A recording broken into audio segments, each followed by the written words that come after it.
All right, do I have a motion to return to open session, board? So moved. Second. All right, Sue and Marty. When you're ready, Ms. Osborne. Okay, Ms. Bond? Ms. Franklin? Yes. Ms. Graham? Yes. Mr. Hudson? Yes. Ms. Cass? Yes. Ms. Parton? Mr. Chewbacca? Yes. 7 in favor. Motion carries. Do I have a motion to certify closed session that to the best of each member's knowledge, only public business matters lawfully exempted from open meeting requirements by Virginia law were discussed in the closed meeting to which the certification applies, and only such public business matters as were identified in the motion convening the closed meeting were heard, discussed, or considered? So moved. Second. Penny and Sue? Okay, Ms. Bond? Yes. Ms. Franklin? Yes. Ms. Graham? Yes. Mr. Hudson? Yes. Ms. Cass? Yes. Ms. Parton? Yes. Mr. Chewbacca? Yes. 7 in favor. Motion carries. We're back in open session. We'll start tonight. Before we start tonight's meeting, I'd like to acknowledge the horrific tragedy that happened on November 7th when we lost 2 of our high school students. This has had a profound impact on the families, classmates, teachers, and friends of these young people, as well as our whole community and the board. So I'd ask that you please join in a moment of silence for the young lives lost on that day.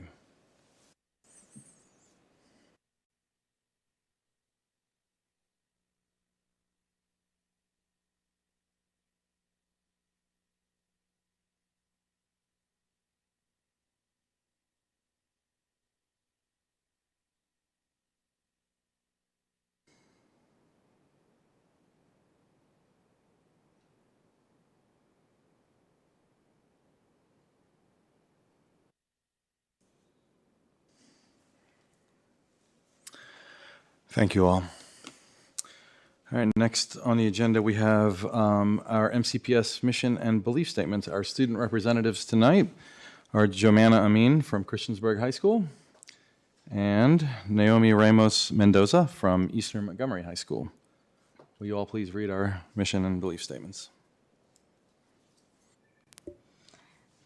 MCPS is an innovative educational community. We value diversity and we are committed to equity and inclusion. MCPS empowers learners to realize success in an ever-changing global society through collaboration with communities, families, staff, and students. MCPS provides a safe, engaging learning environment and intentional exposure to positive social, emotional, and academic experiences. All students can learn in order to pursue their dreams. Schools are safe places of joy, wonder, and creativity. Every person deserves to be loved, valued, and respected. Kindness is an essential skill of a responsible, productive community member. The diversity of our community is one of our greatest strengths. All people deserve equitable access to opportunities and resources. Every child deserves an advocate. Honoring the voices of students and other stakeholders strengthens the school community. Open communication and feedback are vital to our growth. Learning and teaching are collective efforts that begin at birth and involve the entire community. Relationship building and high expectations are foundational to student success. Thank you all for that. We're going to stay with you here for a minute and go to your representative reports. So I don't know who wants to start. Joanna? I can start. Okay. Okay. At CHS, we had one of the most successful fall athletic and academic campaigns in school history. The football team finished 8-3 and played in the region's 3D semifinals. The volleyball team finished with the best record in school record, finishing 22-3 and playing in the 3A state semifinal game. The team also had 2 individuals earn all-state honors. The girls cross-country team qualified for the 3A state championships and finished 9th overall. The boys cross-country team had 1 individual representative compete in the 3A state championships and earned all-state honors with a 12th place finish. The golf team had our first all-state performer in over 20 years, with Josh Cummins finishing 6th overall in 3A classification. The one-act team placed 2nd in the Region 3D Championships. The CHS Marching Band received a superior rating at the Virginia State Marching Band Festival. The CHS Choir had 29 students that were selected to participate in all-district choir. They were a total of 700 plus students that participated from 35 different schools. We also had a great turnout for the CHS groundbreaking ceremony at the end of October and are excited for construction to begin. We hosted the first annual Demons Got Talent revamped talent show. CHS had over 18 acts that participated with 3 celebrity judges and only gave positive feedback. We hosted our first annual Trunk or Treat event that had over 18 student groups, organizations, and clubs participate in this event. We also offered face painting, a photo booth, and games for children that attended. Despite the inclement weather, the CHS Student Government Association organized and hosted another outstanding Veterans Day parade in downtown Christiansburg. The CHS Culinary Department assisted with catering the VHSL Student Leaders Conference at Blacksburg High School. We also collected over 60 Thanksgiving baskets to help assist with families in Christiansburg Strand and local community. We also gave the extra baskets we had to our bus drivers as a gift for the holidays. And most recently, the CHS Music Department hosted its annual Breakfast with Santa event this past Saturday, and it was a huge success. Thank you. Thank you. Naomi?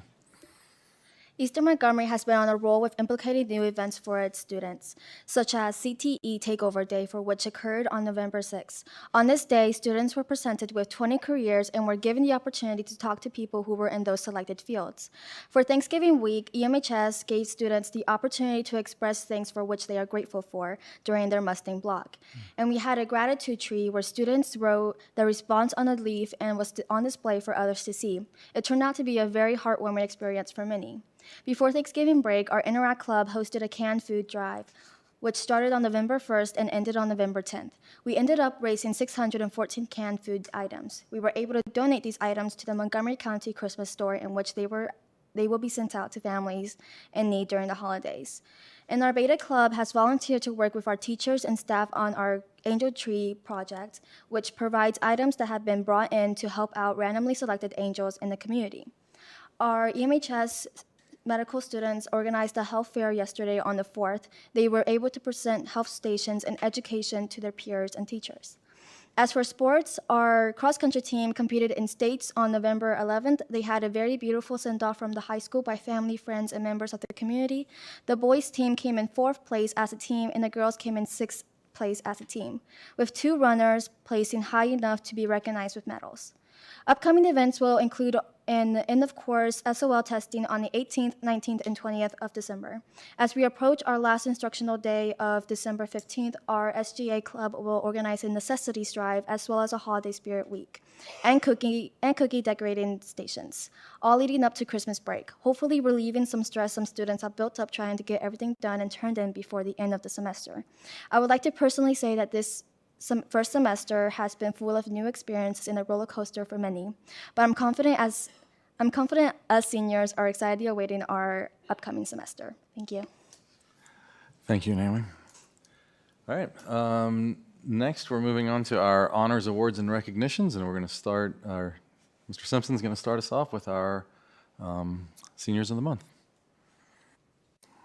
Good evening, school board members and Dr. Bregan. A very special highlight of our board meeting is the recognition of an outstanding senior from each of our 4 high schools. Tonight we'll be doubling up and recognizing seniors of the month for November and December.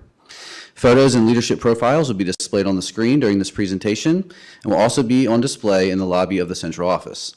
Our presentation format provides a snapshot of each senior along with a quote from the teacher or administrator who nominated them for this recognition. Each principal will come up forward to recognize their senior of the month in the following order, starting with Mr. Hurd, principal of Auburn High School, Mr. Lewis, assistant principal of Blacksburg High School, Mr. Gwynn, principal of Christiansburg High School, and then I will be pinch hitting this evening for Eastern Montgomery High School.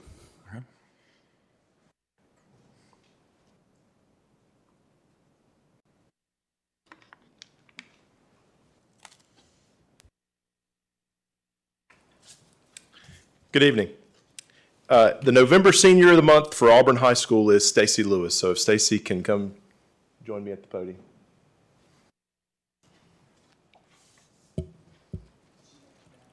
And as well as her family, I'm sorry.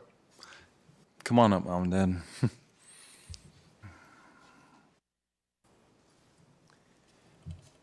Stacy is an excellent student in all areas of our school, but is an exceptionally gifted visual arts student.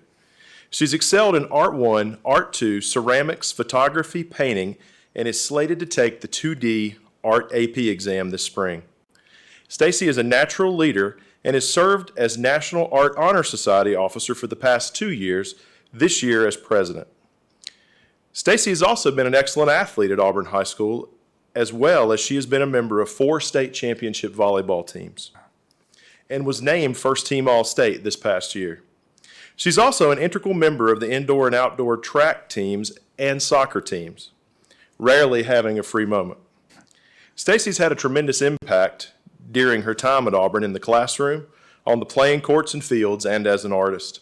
Stacy plans to enroll in a 4-year college and compete at the collegiate level for track and field. Congratulations to Stacy for being named the November Senior of the Month.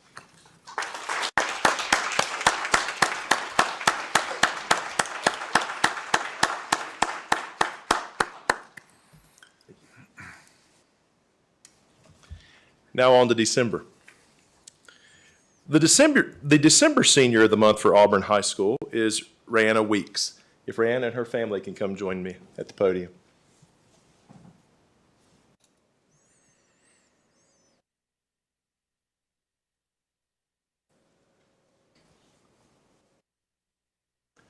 Rayanna is an incredibly intelligent young lady who always gives her best effort in all aspects of her academic work, is a quote from one of her teachers.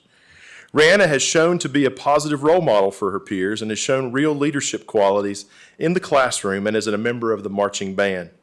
She's been a member of the marching band for 5 years and concert band for 6. She's been a member of the AHS tennis team for the last 3 years, winning a team state championship. Rayanna has been named All-District Band and Choir as well as All-State Choir and is also a member of the National Beta Club. Rayanna plans to attend New River Community College for 2 years and then transfer to a 4-year college to pursue a career in either music or in a medical field. Congratulations to Rayanna for being named the December Senior of the Month.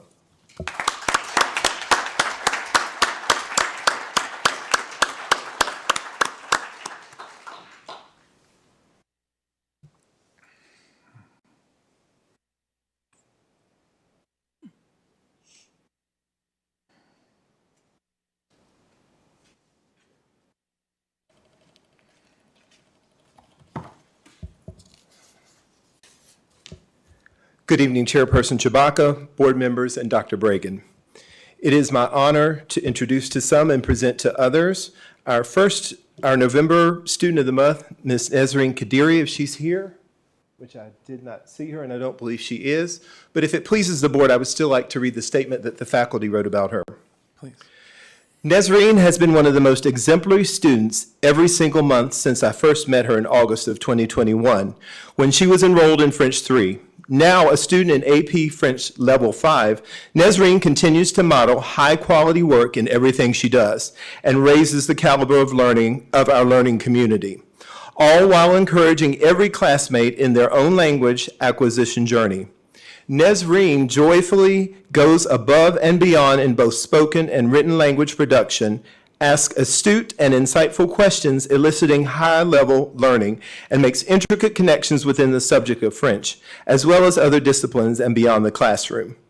Nezreen commands the utmost respect of her peers and faculty alike, involving herself as a servant leader in her school community, serving as president and vice president of the BHS Muslim Student Association, National Honor Society secretary, officer of the Random Acts of Kindness Club, co-captain of the Blacksburg High School varsity girls soccer team, and etc. Finally, Nezreen extends her involvement to the greater community as a member of the Blacksburg Volunteer Rescue Squad. I feel immensely honored to recommend such an outstanding individual for Student of the Month.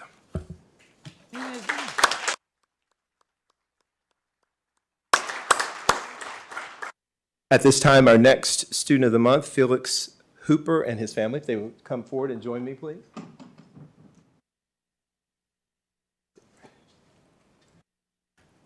His parents, Robert and Rebecca Hooper, are with us as well.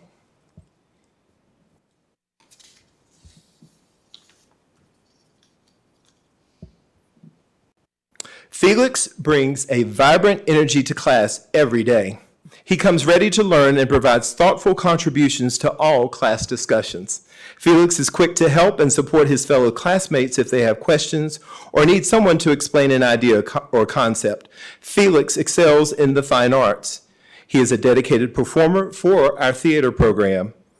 And prior to knowing him, his performance in last year's Cinderella made him a standout from the rest of the cast.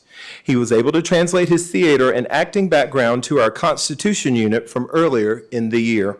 Felix took his acting skills and energy, giving a fantastic impersonation of Ben Franklin at the Constitutional Convention. His future plans include, after attending New River Community College for 2 years, he will then transfer to Virginia Tech with a major in communications. Congratulations, Felix. We're proud of you as a Blacksburg girl.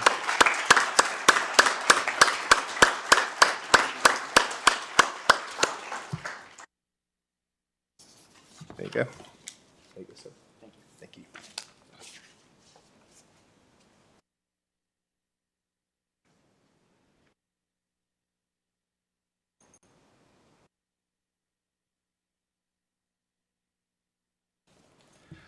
Good evening, members of the board, Dr. Bragan, and student reps.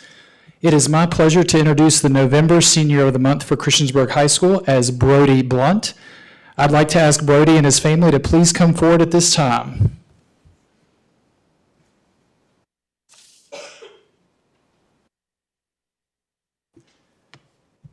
And after we finish talking about Brody, he's going to hustle out of here because he's got to go play in a basketball game at Christiansburg High School. So please excuse him for that. When asking one of his teachers to describe Brody, they said, "Brody is one of the best young men I've ever had the privilege to coach. He is humble, hardworking, committed, accountable, smart, selfless, and tough. He embodies everything I want to build in all of our players. If my son grows up to be like Brody, I will be a very proud father." Brody also contributes brilliantly to class discussion and is one of the most polite students I've had in 26 years. His homework and classwork are outstanding. He works well with any group I put him with, is an active member in the Beta Club, and has been a huge help with our service projects. I wish I could clone him. Brody's future plans are he's been accepted to both the University of Virginia and Virginia Tech. Fortunately, he's going to stay local and be a Hokie. and he plans to major in business and finance. So congrats to Brody for our November Senior of the Month.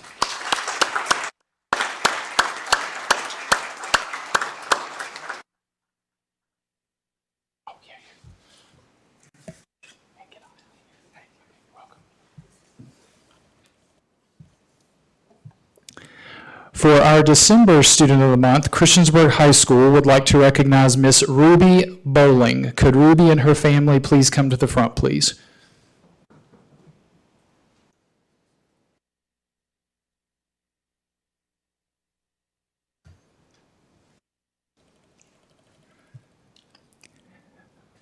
When asking one of her teachers to describe Ruby, they said, "Ruby is kind, dedicated, respectful, and a hardworking student.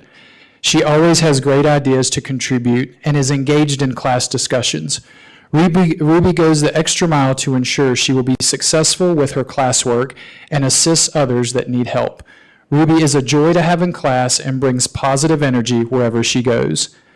Her future plans are she plans to graduate high school with her advanced diploma and associate's degree from NRCC. She also plans to continue her education at Roanoke College to receive her bachelor's degree in exercise science. She then plans to further her education with her doctorate of physical therapy program to become a physical therapist. Congrats, Ruby, on our December Senior of the Month.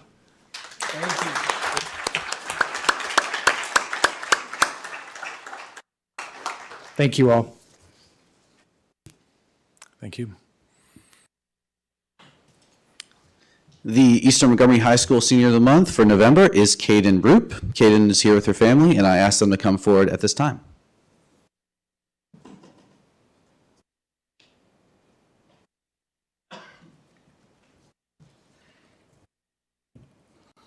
I'd like to take this opportunity to read a brief quote from one of Caden's teachers, Lisa Bissey, regarding Caden's qualifications for this honor. "There are many things one could say about Caden Roop and why she represents us well as Senior of the Month. She takes and does well in all of the challenging classes, she is involved in all of the clubs, and she plays all the sports. However, the thing I love most about Caden, and what you'd never know from looking at her transcripts, is how personable she is. She says hi in the halls when she passes you. She asks about how my daughter is doing. She looks for me at the CHS cross-country tent just to say hi because she knows my daughter runs cross-country for CHS. She even says hi to my daughter at meets when I am not there. She is friendly, funny, and so very genuine. She is just a great all-around person, and I love being able to be her teacher. Please help me in congratulating Caden Roop as the November Senior of the Month."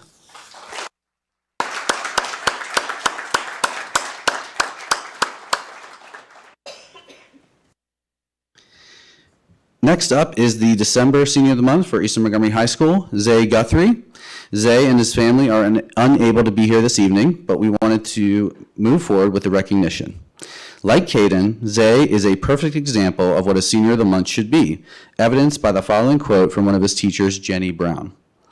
"Since Zay began high school at EMHS, he has been a constant source of light within our building.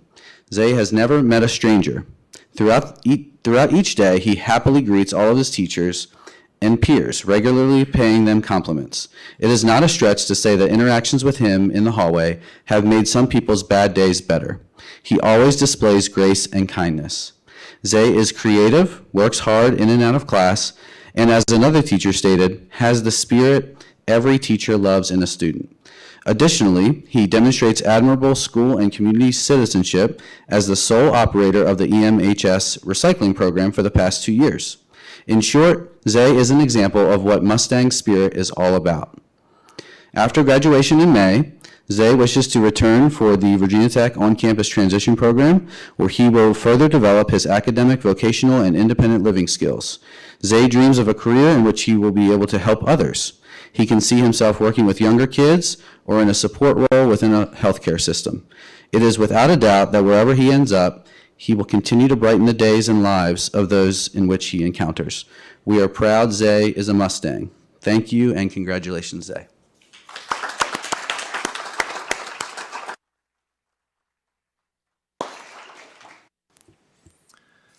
Okay, At thank you this all very point, if much. I could have Yeah. Board Chair Chewbacca and Board Member Sue Cass and Board Member Marty Graham come down here so we can recognize you guys formally.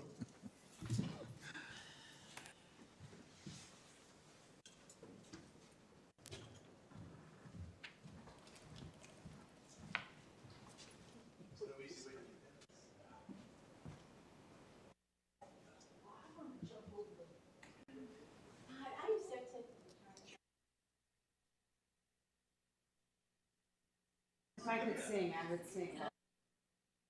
You would all leave us, I did that.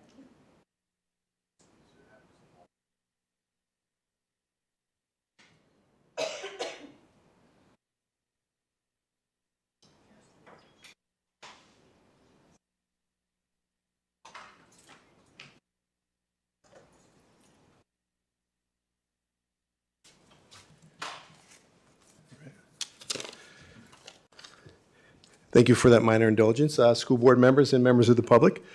We wanted to take this opportunity to recognize some school board members who have dedicated time and years of service to the Montgomery County Public Schools.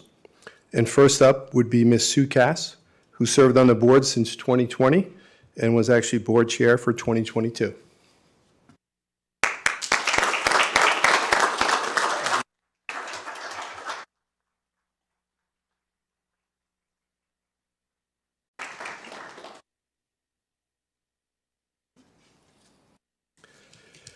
Next up is our current board chair, Mark Chewbacca, who's been on the board since 2016, and he was the board chair for this entire year. I got to know him really well, working closely with the board chair. So thank you for your years of service, Mr. Chewbacca.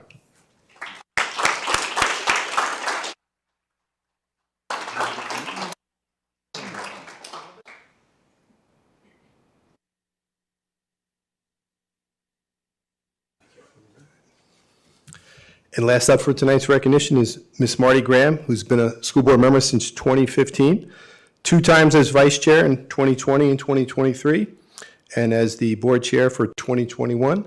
Thank you for your years of service, Mrs. Graham.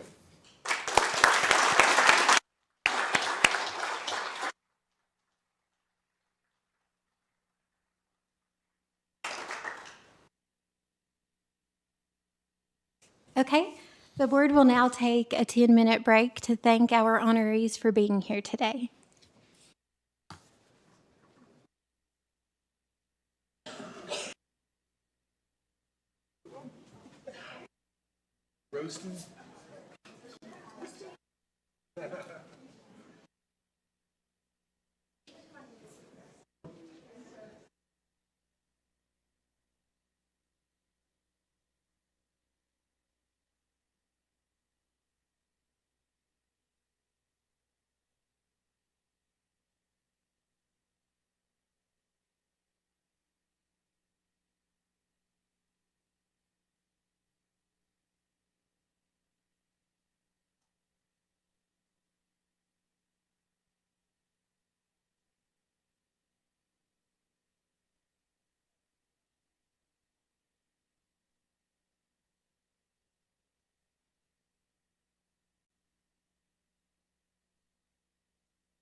So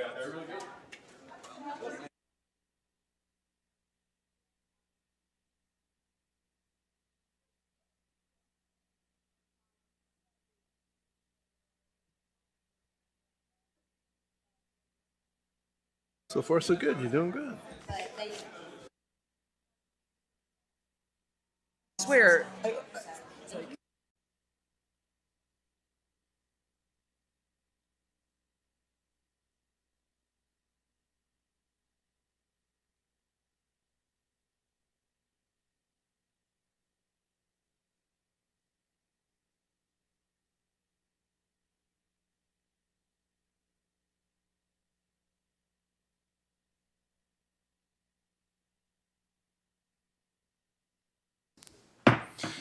All right. So next on the agenda is the employee budget presentations. So representatives from various employee groups will provide budget suggestions for the board to consider when developing the next budget, the 2024-25 budget. And we are starting off with our custodian group, and that's going to be represented by Robbie Johns. So come on up.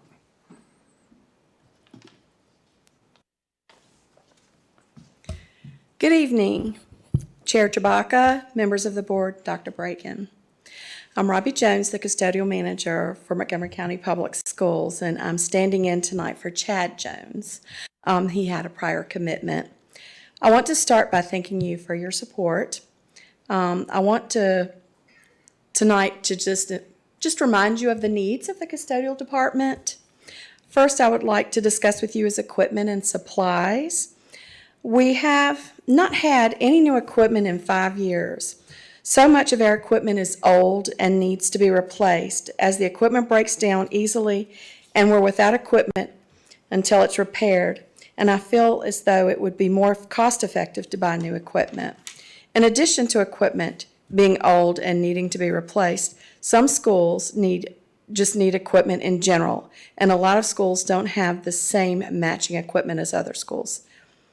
Having matching equipment is important to getting our jobs done correctly and helping us be as productive and efficiently as possible. Supplies, that's another one. This includes anything that's used to clean with, such as chemicals, personal protective equipment, mops, buckets, brooms, anything that goes along with that. Also, the custodial budget covers toilet paper, paper towels, and hand soap. So, just like everything else, the cost of that's going up. So please keep that in mind. And lastly, I would like to just touch base is a concern with our custodians that we need a better living wage. So many of our custodians who are starting at the bottom of the pay bands make less money per hour than going out and working a job in fast food. This is something that needs to change if funding is allowed. In addition to custodians, I also know that many of our warehouse and grounds crew employees are in the same boat. They need better living wages to support their families. We're constantly shorthanded, and it makes it harder for us to do our jobs. Better wages could get us closer to being full staffed, as we may attract more people to work, which will in turn make it easier to provide a cleaner and safer environment for our students and staff. In closing, we appreciate all you have done to support us in the past and hope that you will consider our needs in preparing the 23-24 budget. Thank you. Thank you, Ms. Jones. Next up for the administrative aid, instructional aid, lunch and recess aid, and registrar aids. That's going to be Ms. Connie Blos. Did I say that right? You actually got it right. Okay, great. Good evening, everyone. This evening, we basically only have two things that we are asking for, and one of them is basically for the junior high and the high school. We're asking to be moved from 6.5 hours to 7 hours. The reason behind this is we are doing bus duty now in the mornings and in the afternoons, and we're not being paid for the extra time that we're out there. So if we can be moved up to 7 hours, this would cover our time that we are actually spending in the building. And the second is the pay increase. As everybody else, we all are looking at having second and third jobs in order to make the payments that we need to do. Especially for me, I had to bring a car payment back on board this year, and now my budget is stretched to the point that I'm living from paycheck to paycheck again. And with health issues and stuff, I cannot do a second or third job, so I need to find some way of doing a revenue increase. And I'm not the only one in this boat. In talking with several other people, they also said that they were to the point now that they were so tired from working at school that when they went to the second job, they wasn't being feasible enough that they had to give that job up. And now they were living from paycheck to paycheck also and not having enough money to support their families. So that's what we're asking for, is for at least the junior high and high school paraeducators to be moved up to 7 hours and for a pay increase. Thank you. All right. Thank you, Ms. Willis. Next up is Jamie Warren, who's going to be representing carpenter, buildings and grounds, electrician, HVAC, painters, plumbers, program managers, and project managers. Hello, my name is Jamie Warren. I'm here representing the facilities department. First of all, I'd like to thank you all for everything you do and thank you for your time tonight. I've been working at MCPS for 11 years and been the lead electrician for the last 6. Each group in our department faces many challenges every day. For example, in my trade, it's lights. We got to keep the lights on. We've went without a bucket truck or a lift to work on parking lot lights for several years now, and it's becoming a safety issue because we have no way to reach them. I believe we're in the process of purchasing a lift, which is great, but once we get the lift, we still need money to fix the lights. I've suggested that every year we take a couple schools and convert like all the parking lot lights to LED lights. It costs a lot, but in the end, it'll be very beneficial. We have tons of square footage to maintain. We need a budget that will support our needs. Nobody likes telling teachers or principals that we can't fix something or do something because we don't have money. It's a horrible thing to have to tell them.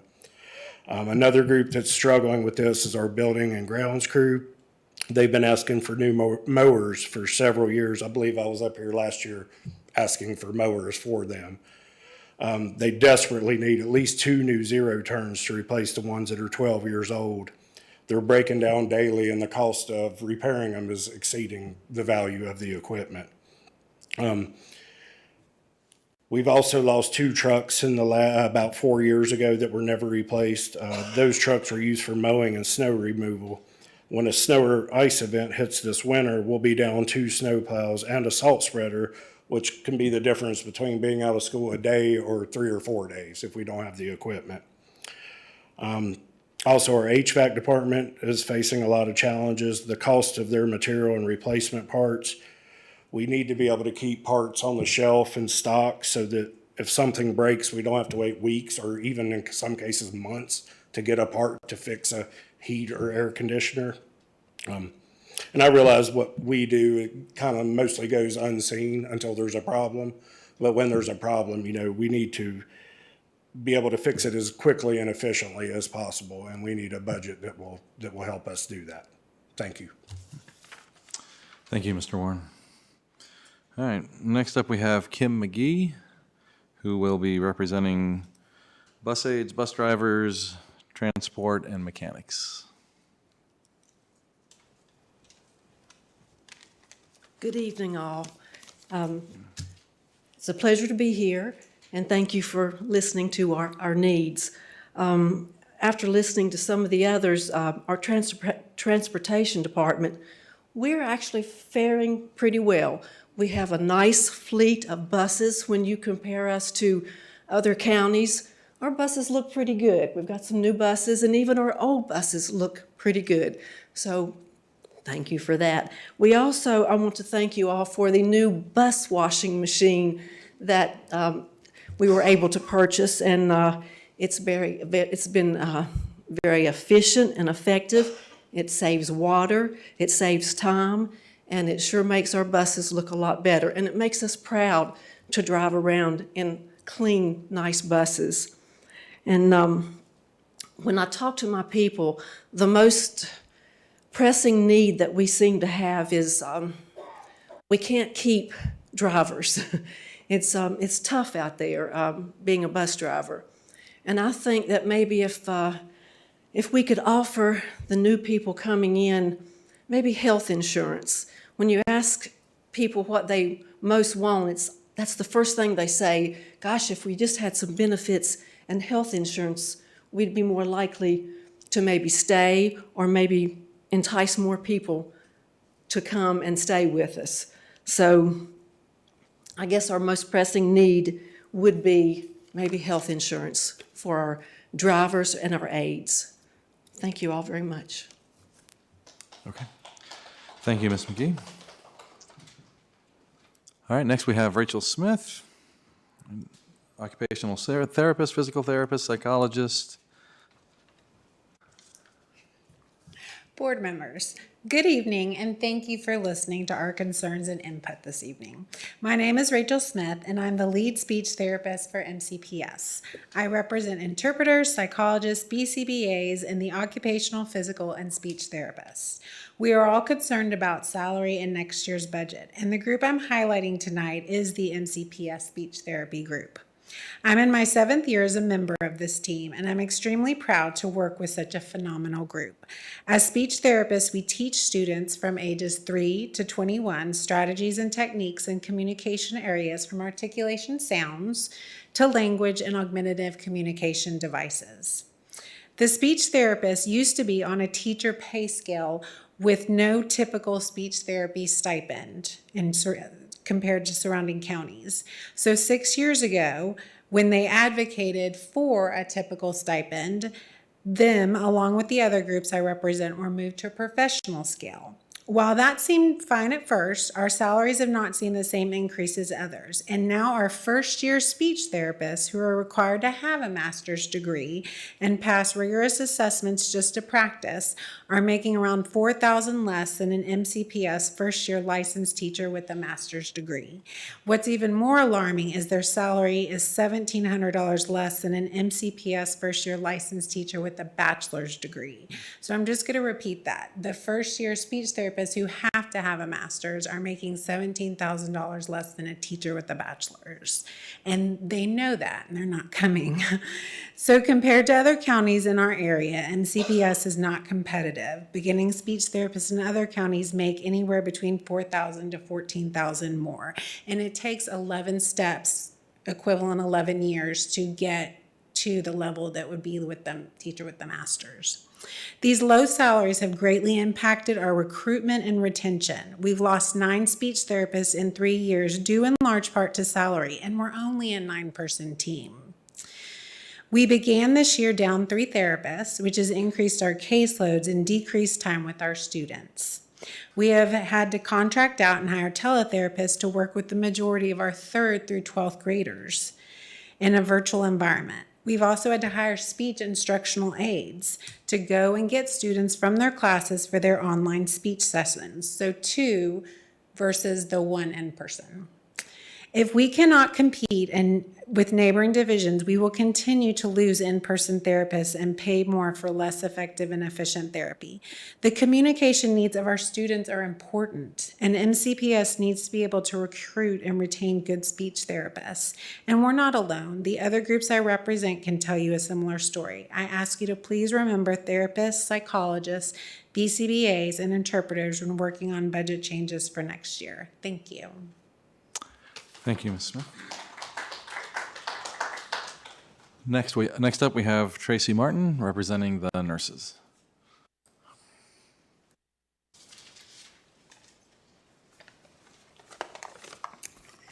Good evening, board members. My name is Tracy Martin. I'm the school nurse at Eastern Montgomery High School, and I have been in my position for 17 years. A little background about myself. I've been a nurse for 30 years. Kind of scary,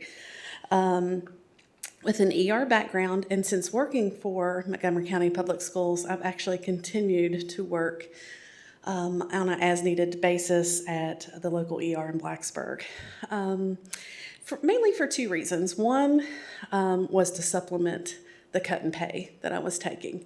I did take that job primarily because my kids started school, and it put me on their schedule, and their dad traveled a lot for work. So I had to work a lot of still. Like tomorrow, I work all day at school, and then I go and work 4 to 8 in the ER afterwards. The other reason is, at first I didn't know if I would like it. It's very different. Turns out I love being a school nurse, and I think that's why I've been one now for so long. I always tell my family and friends that it is much different working at a school versus a healthcare company, but it's a needed job. I'm thankful for it. I'm thankful that I can have a positive impact on our community, and I think we do, speaking for all the nurses. Nurses are the only healthcare source in the building, and with that comes a lot of responsibility. I think we lived through that through COVID. We provide health services that increase school attendance and prevent the control and spread of communicable disease. As expected, I mean, everybody knows we have daily student visits. To include like evaluating sickness and or injuries, administering prescribed medications, and diabetes monitoring and education.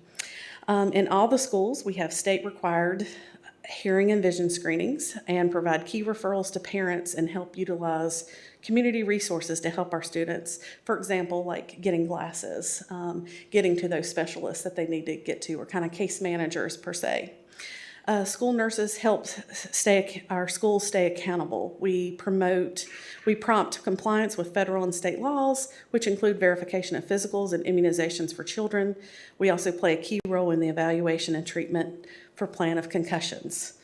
But nurses are also there for staff. I see a lot of staff on a daily basis. We educate students and staff on managing their own health care and guide them in those directions.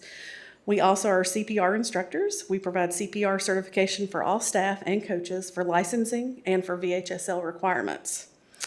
Some things that you may not know. Within Montgomery County Schools, we have registered nurses like myself, and we also have LPNs working in our school. There are some differences. Did you know that the RNs that work in the Montgomery County Schools carry additional responsibilities, which include conducting staff trainings? These are like when they want to go on field trips, which there's a lot. Those staff trainings are like medication administration, diabetes management, EpiPens, albuterol inhalers, emergency training, and seizure training. And what that means is not just for our own school building.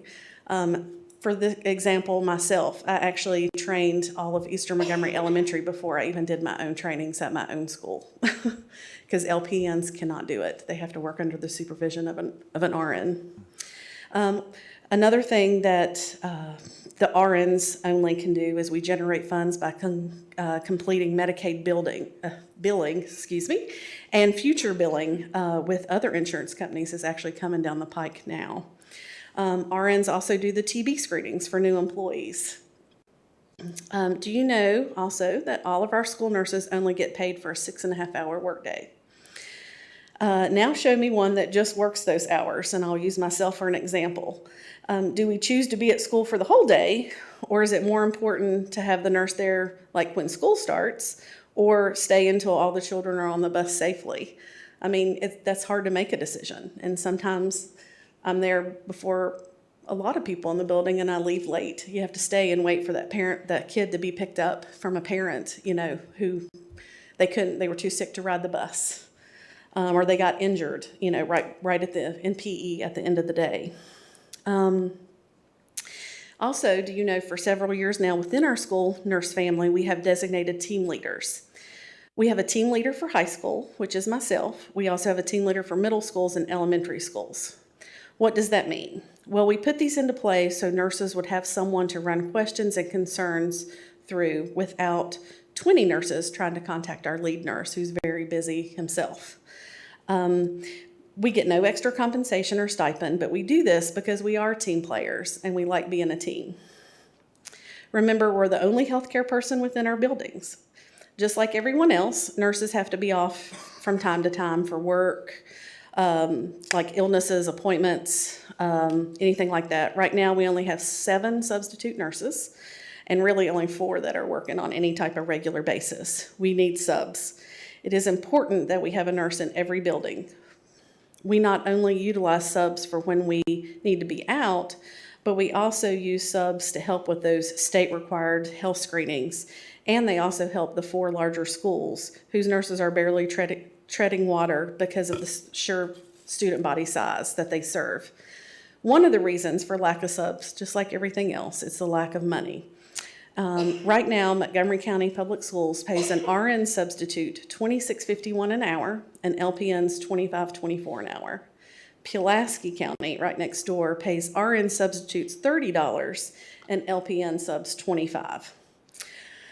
In ending, I want Montgomery County Public Schools to keep the awesome nurses that we have, because we do have some. And we want to attract other great candidates for our positions that we have open. We actually got a new nurse for one of our elementary schools, and she lasted 2 weeks. She said she had no idea what all the job entailed, and she could not do it. And so we're actually looking for another candidate for that position now. We are the healthcare experts in our building, and without significant salary increases for both full-time nurses and our subs, staffing is a huge issue. Thank you. Okay. Thank you, Ms. Martin. Next up, we have Lori Walls, representing the administrative assistants, bookkeepers, HR payroll specialists.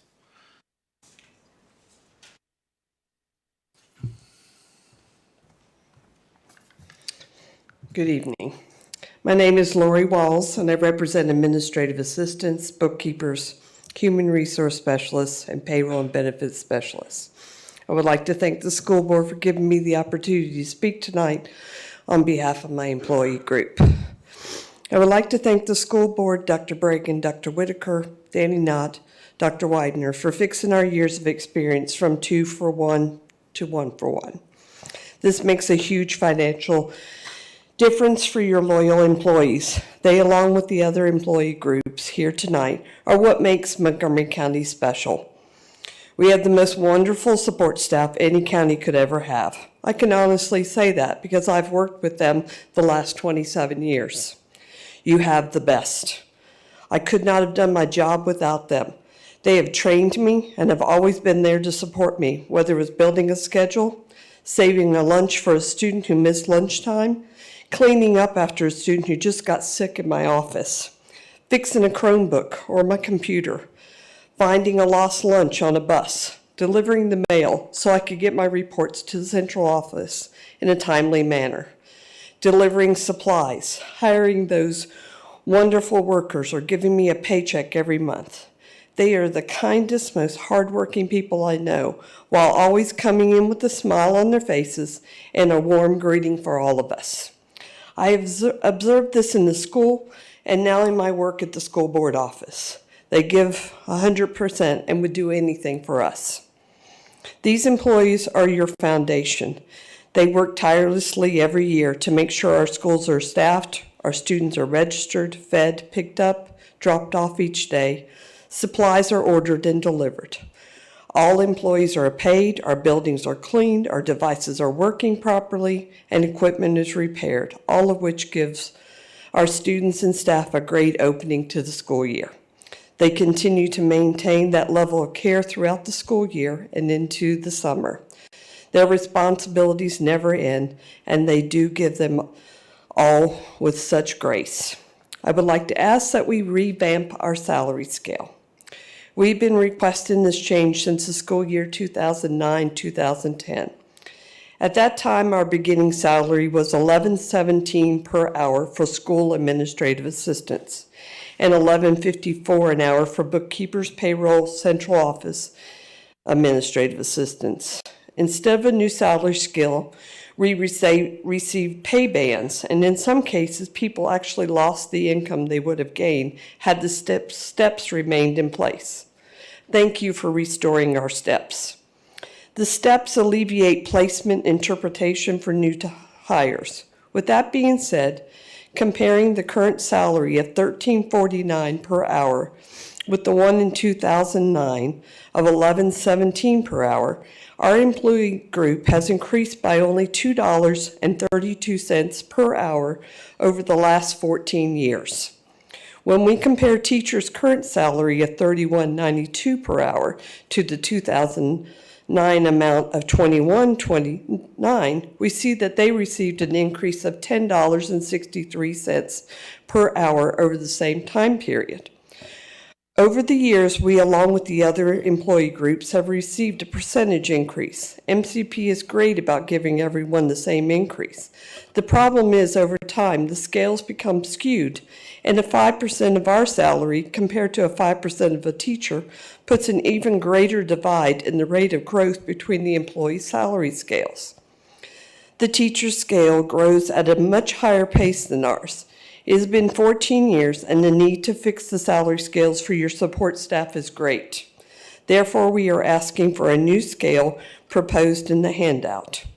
Our proposed new salary scale reflects $16.87 per hour or more for the beginning salary, with steps moving accordingly. If we are to be competitive with surrounding counties, Virginia Tech, Radford University, and several industries, we need to change the salary scales. The beginning salary must start at $16.87, if not more, and move steps accordingly. In Montgomery County, Virginia, a living wage for one adult with no children is $16.51 an hour.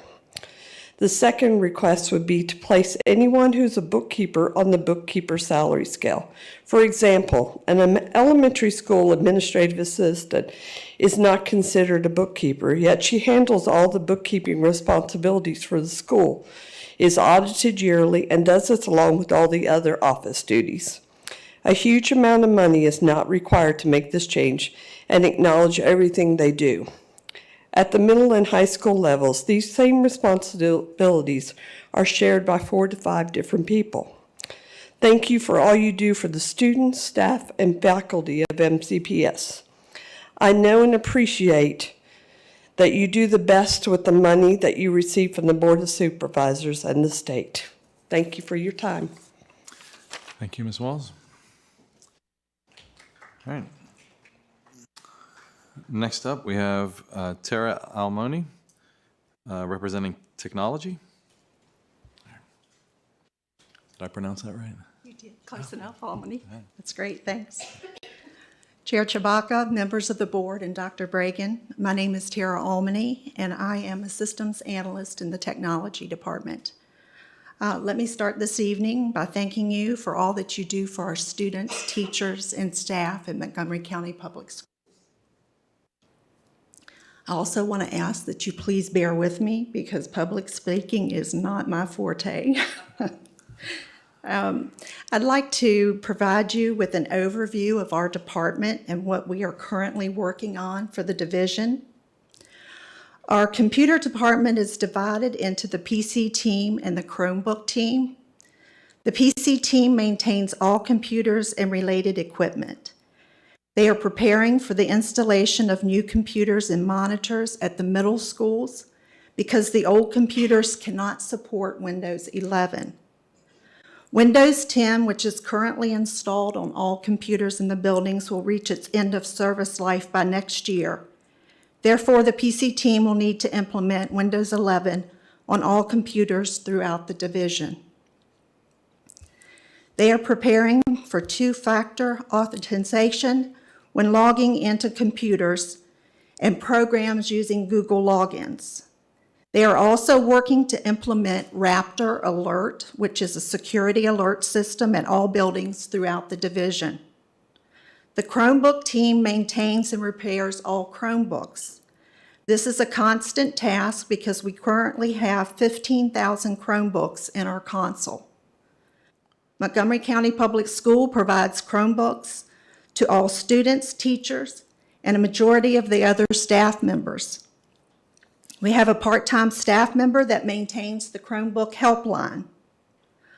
Our audio-visual team maintains the phone systems, security cameras, intercoms, and technology equipment such as view boards, TVs, network cabling, in all the Montgomery County Public School buildings. They are currently installing new phone systems with voice over internet protocol for Eastmont Elementary, Kipps, Margaret Beeks, and Price's Fork Elementary Schools. They are preparing servers for the new security camera system that will provide more storage capacity to the schools in order to maintain security footage for longer periods of time and allow for us to expand the number of cameras. Our Information Systems Department, which I am a part of, implements and supports a variety of software applications used within the division. We implement, maintain, and facilitate training for a wide variety of software programs. We also create the user accounts and passwords for these applications.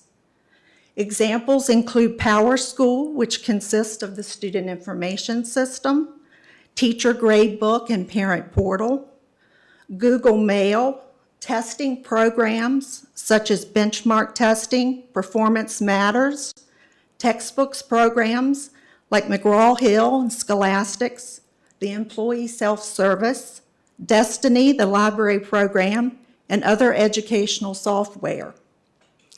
We manage the extraction of data for analysis, use, and reporting at the local, state, and national levels.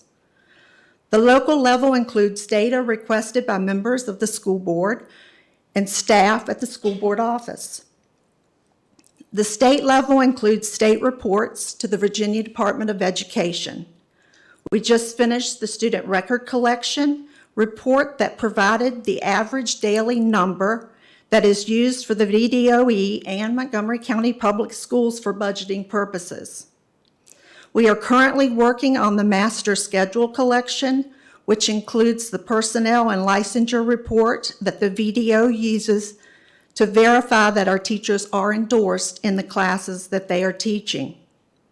At the national level, we provide information for the Civil Rights and Data Collection Report. The testing department is also included in the technology department. They coordinate testing, such as SOLs, SATs, L testing, MAP testing, fall and winter growth assessment for the division, and provide data collection for this testing. Our Director of Technology, Doug Wickham, efficiently oversees all these tasks. Mr. Wickham always has a positive attitude and asks our department to maintain the Chick-fil-A mentality of "it's our pleasure to serve you." As a testament of his hardworking nature, you never know where you're going to find him when he's not directly working on his own responsibilities. It could be in the school buildings installing technology equipment or pulling cable, or sitting at the front desk of the operations building repairing Chromebooks. One of his favorite quotes is, "See a need, fill a need," and he asks that all of us in technology follow his example. The technology department is housed in the operations building. We would like to thank you for all the wonderful renovations that have been made to this building. It's a building full of rich history, including the Black Sisters. The windows in the front of the building are beautiful. Unfortunately, the ones on the back of the building did not get the same consideration. These windows are hard to open, and a majority don't even have screens. Depending on the time of year, the rays of the sun coming through all the windows cause our building temperature to rise considerably and obscure our vision of computer monitors. When the building was first renovated, measurements were taken for the purchase of blinds to combat this issue. However, they were never purchased. In the meantime, each department that resides in this building has had to purchase their own curtains, but these are not as efficient as blinds. The heaters in each room are very outdated. The control knob on the heater in my room has been broken for over 3 years, and the only way to control the temperature or turn the heat off is by using a special tool that requires the bottom panel of the heater to be removed. There's not a door on the men's bathroom on the lower level of the building. Our biggest request, however, is hot water and drinkable water. We have been told that the water will warm up if we allow it to run for a while. We have found that it takes at least 30 minutes to get to almost lukewarm temperature. We have not had hot water to rinse our hands, which was especially concerning during the COVID pandemic. We have also been told that the water in the building is not safe to drink, and therefore the technology department has to use its own money to purchase potable water for us to drink. We are also asking for pay raise for our scale. However, there is one thing that I'll mention about pay scales that does not cost any money and is easily remedied. We have been told that the classified pay scales still have steps for years' experience built into them. However, you cannot see these steps. We are asking that the steps included in our pay scale be made visible. Technology is constantly changing, and our department is tasked with implementing these changes as an important part of educating our students, maintaining the division's day-to-day operations, and providing security to our students, staff, and buildings. With this in mind, we ask that you consider the technology department during the budgeting process, whether that consideration be more funding for the department itself, pay raises for the staff, or basic necessities for our building. Thank you so much for taking the time to listen to our concerns. And trust me when I say that I do not envy you the task of budgeting for our division. Thank you, Ms. Halmani. All right, next up, we have Mike Hall, who's going to be representing purchasing and warehouse. Good evening, Mr. Chairman, members of the board, Dr. Bragan. My name is Mike Hall. I'm representing the warehouse this evening. I would like to start off first by saying I wanted to thank you for your continued support in our district. The warehouse group consists of 6 employees. We are responsible for all district mail, weekly custodial supply deliveries, any other deliveries to the district, surplus equipment pickup, redistribution, food distribution as necessary for the school nutrition program, procurement of custodial supplies and facilities parts, shipments and deliveries of most materials for the schools, and the movement of items throughout the district. On any given day, we deliver or pick up to each school and all other school buildings at least once during the day. During construction and renovation of schools, our department moves all the furniture in and out of the building and throughout the process. Our vehicle fleet for the warehouse consists of 2 box trucks, 1 food truck, and 1 van to provide our services. We put 90 miles or more each day on these vehicles. Each vehicle has over 150,000 miles and is beginning to have issues that require our vehicles to be out of commission for extended periods of time, sometimes days at a time. We wanted to share this information so that vehicle purchases can hopefully be considered for this next budget year. We understand that a commercial vehicle purchase is extremely costly, but it is also a good investment for the district. I'd like to thank you all for your continued consideration and support. Thank you, Mr. Hall. Next up is Katie Seidemann for representing the teachers.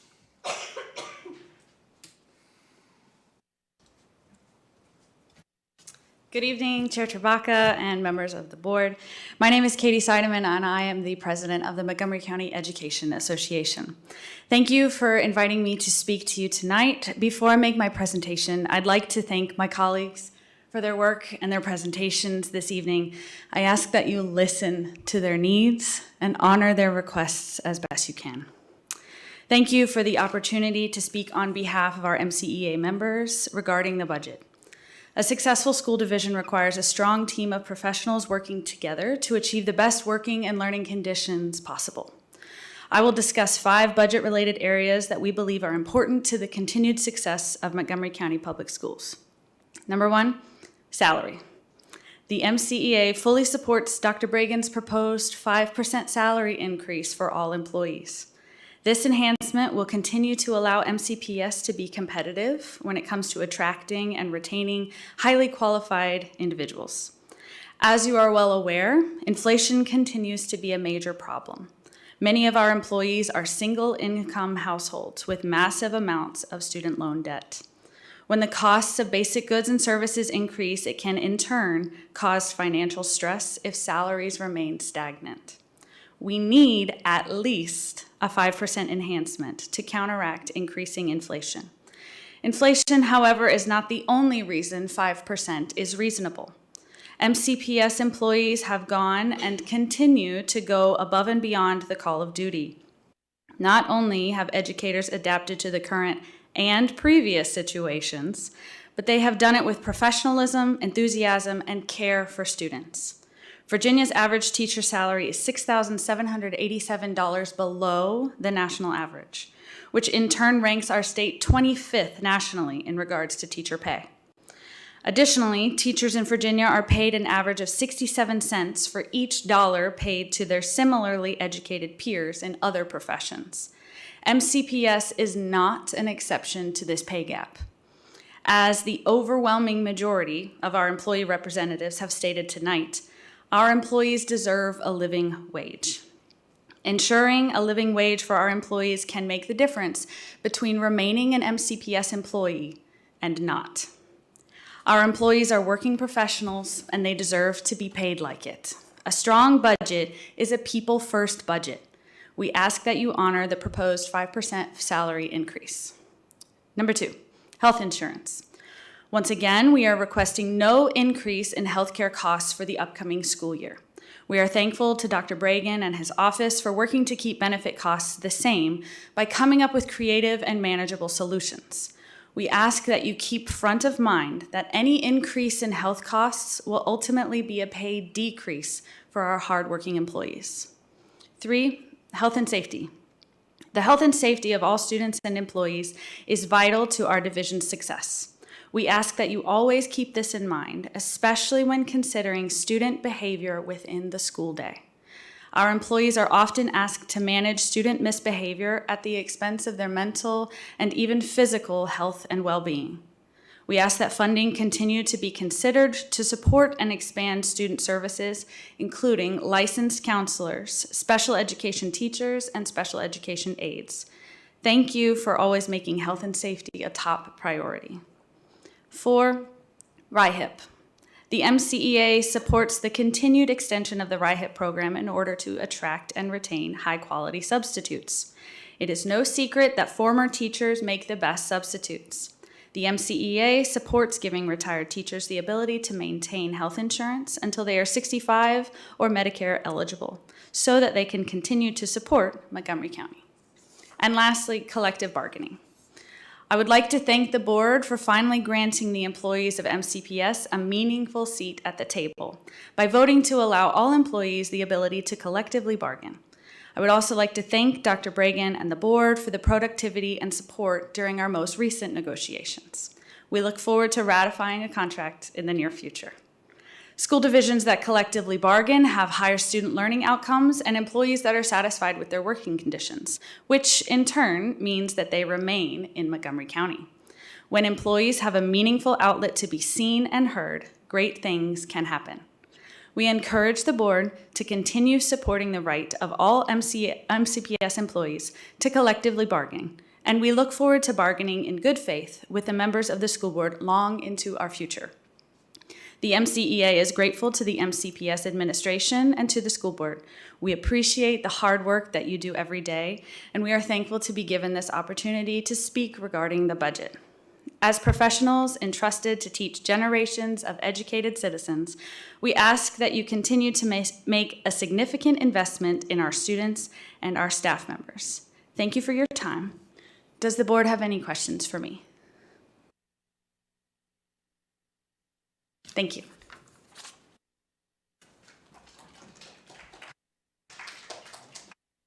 I'm sorry.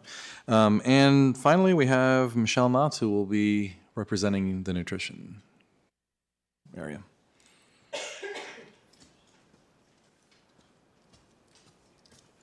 Good evening, Board Chair Chewbacca, board members, Dr. Bregan.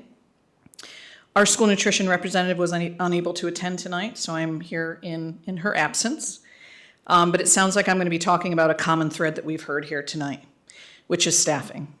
So on behalf of the school nutrition department, that is our absolute #1 concern. We must be able to attract and retain qualified employees. We're not doing that right now with a current starting salary or rate of pay at $13 an hour. This is $2 to $3 less than comparative positions around our district. Board, please consider increasing the starting rate of pay from $13 to $15 an hour. At the same time, to avoid wage compression, increase any of the TNG or the MCPS employees up to that $15 an hour. We currently have 77 employees.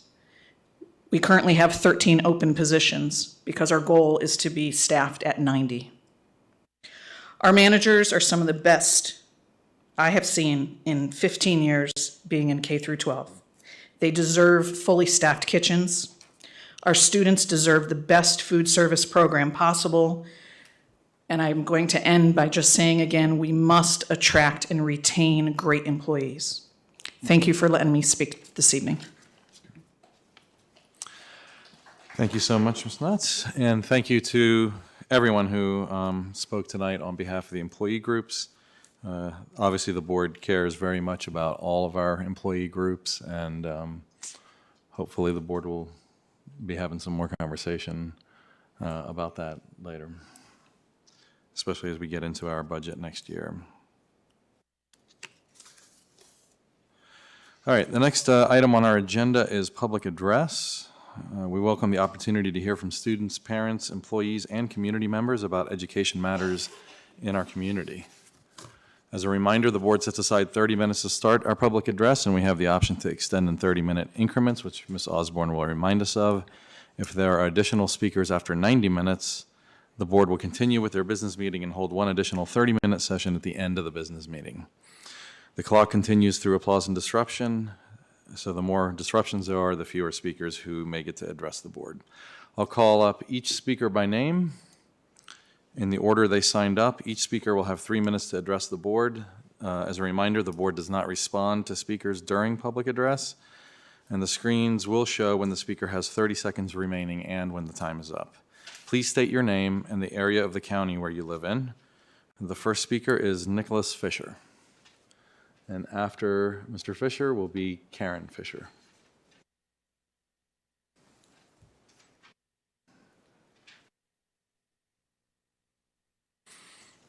Members of the board, Dr. Bregan, thank you very much for the opportunity.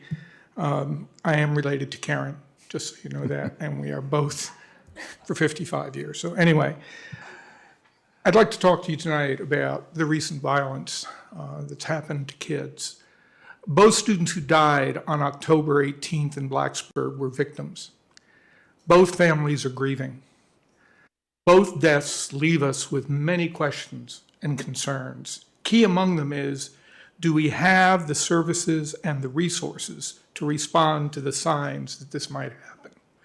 Going back to Columbine in 1999, Virginia Tech in 2007, Sandy Hook Elementary in 2012, studies by the U.S. Secret Service and other groups tell us that there are always signs that what happened was very possible, meaning it was almost predictable that it was going to happen. There are signs, and I gave you, shared with you a list that I developed for staff that I used to work with called School Safety, Things to Watch For that can be done within the schools. It requires training of staff. Above and beyond all, I want to really encourage everyone to listen to the students. They will tell you when they're feeling unsafe.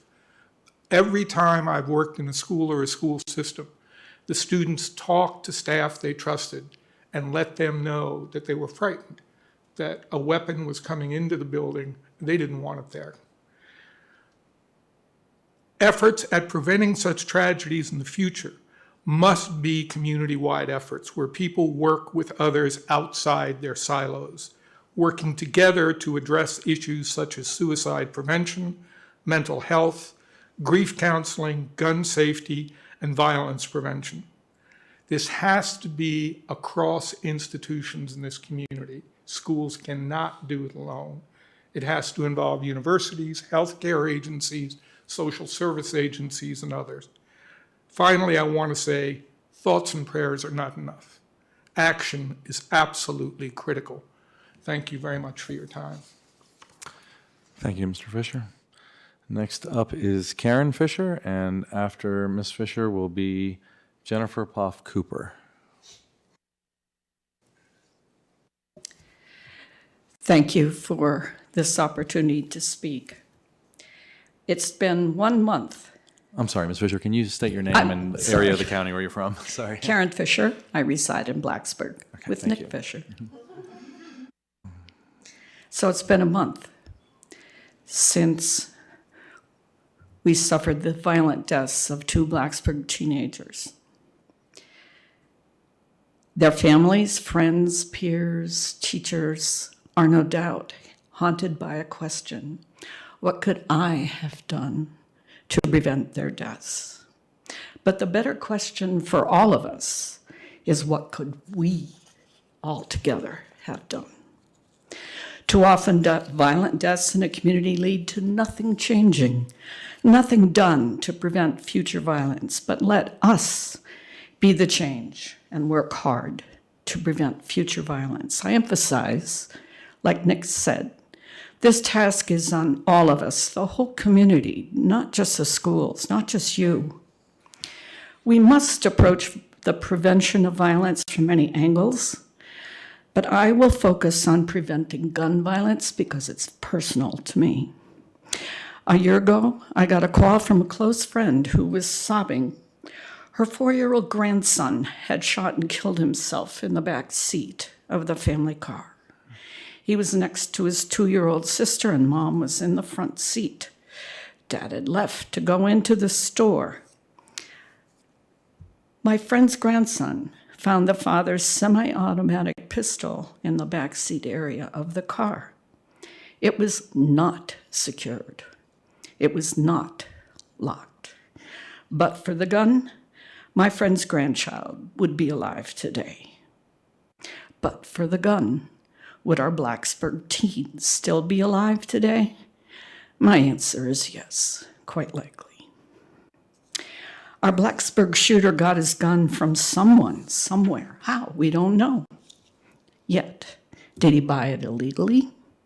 Was it given to him? Did he steal it from a vehicle?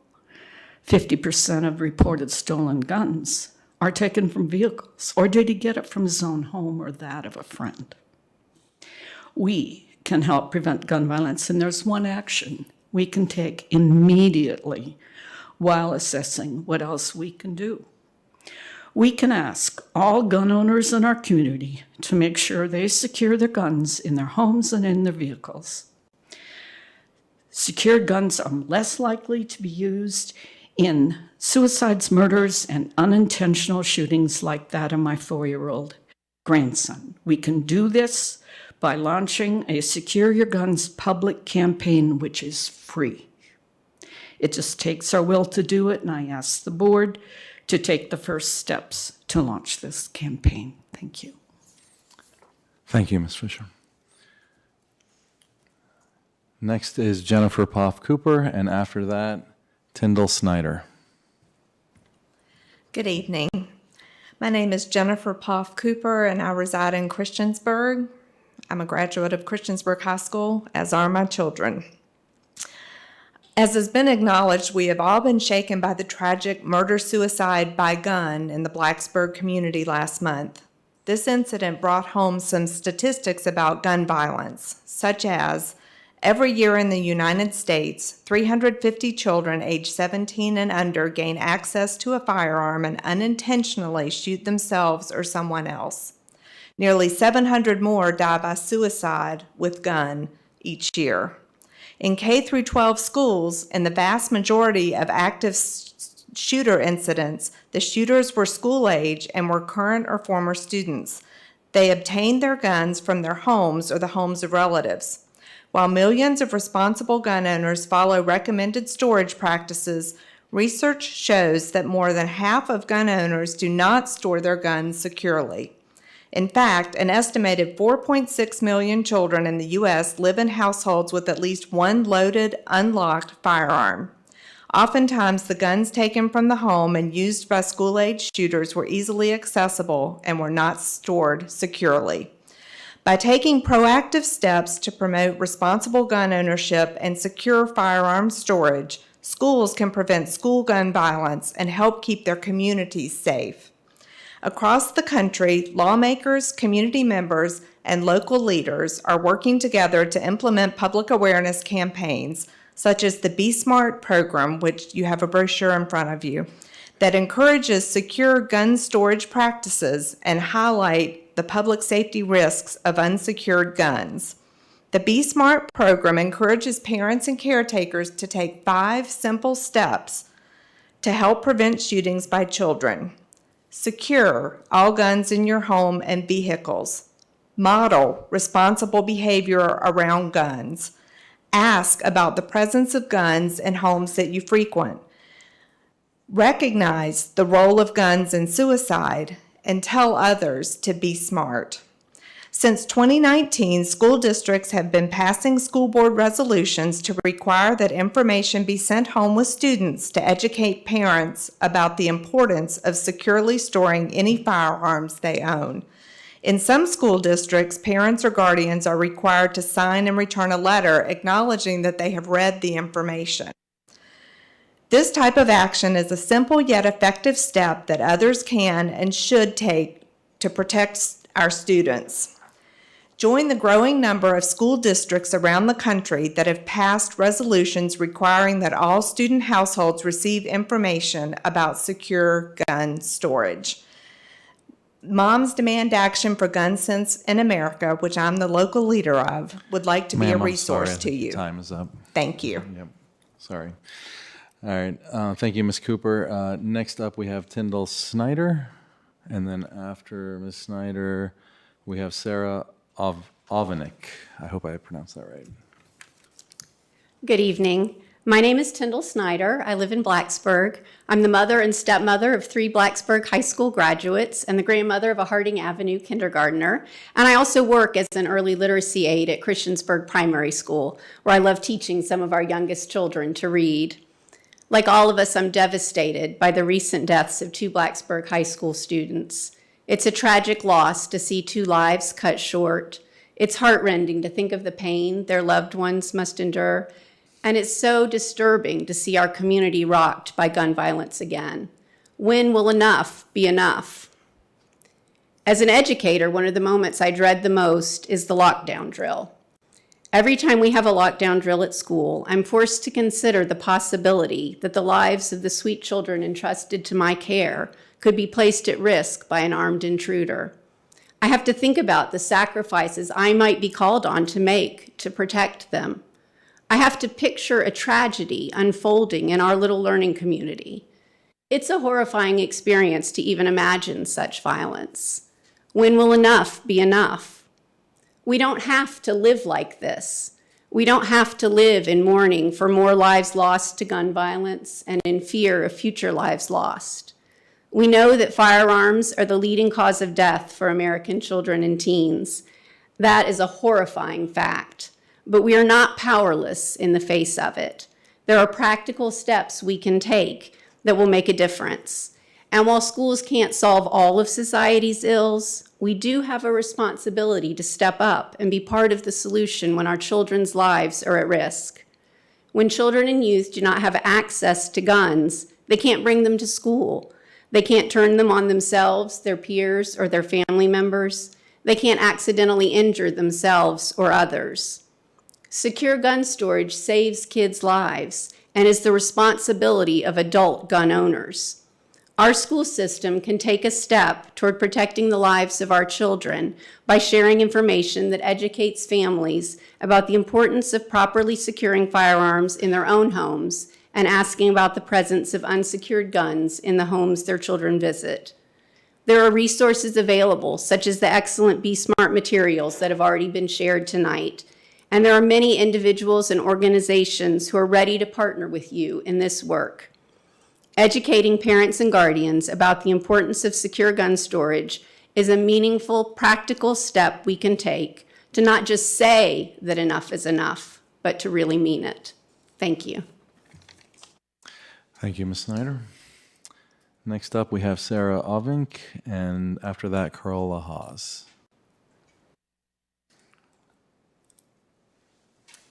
Good evening, everyone. You were close, it's Ovink. My name is Sarah Ovink. I'm a Blacksburg resident, and I'm a mom to 2 kids who attend BMS and BHS. I'm here tonight to speak on 2 topics, gun safety and MCPS's pride flag policy. These may seem like disparate topics, but I think they actually stem from a common desire that I think we all share, which is to make kids feel safe at school or help kids to feel safe at school. First, on gun safety. The recent tragic death of 2 BHS students demonstrates the urgent need to educate students and families on the perils of children having access to guns. We can also educate students and families on what to do if and when one child discloses to another that they are seeking or already have access to a firearm.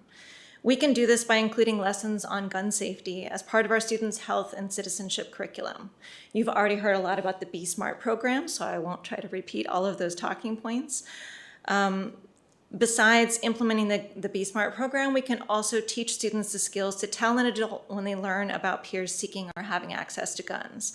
I know our teachers do a lot, and that adding to our curriculum may seem like a big ask, but this is a curriculum that is free. It can be delivered through existing scheduled study blocks, such as Bruin Block at Blacksburg High, and adding this curriculum can quite literally save lives.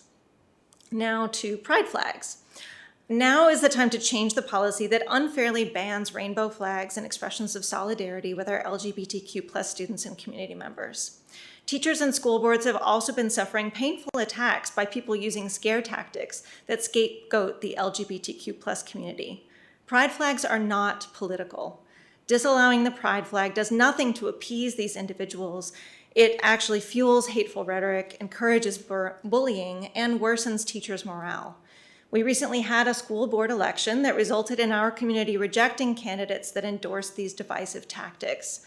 Now is the time to craft a new policy that allows expressions of care, such as pride flags. Such a policy need not become a slippery slope as long as board members are clear that expressions of hatred, such as swastikas, for example, remain disallowed, but expressions of love, acceptance, and care, such as pride flags, are welcome.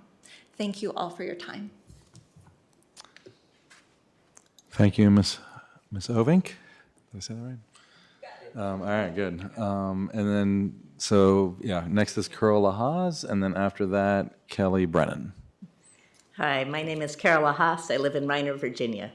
I wanted to take a moment to share my appreciation for all the MCEA members and leaders and all the school staff who represented their different groups who spoke today.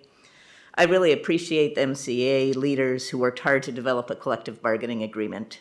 I know the process is new, and I know that there will be things to work out, but I feel it puts our county in a strong position to improve our schools with input from school staff. It's so important to hear what the school staff has to contribute, and I think it will be a huge advantage for recruitment and retention as well.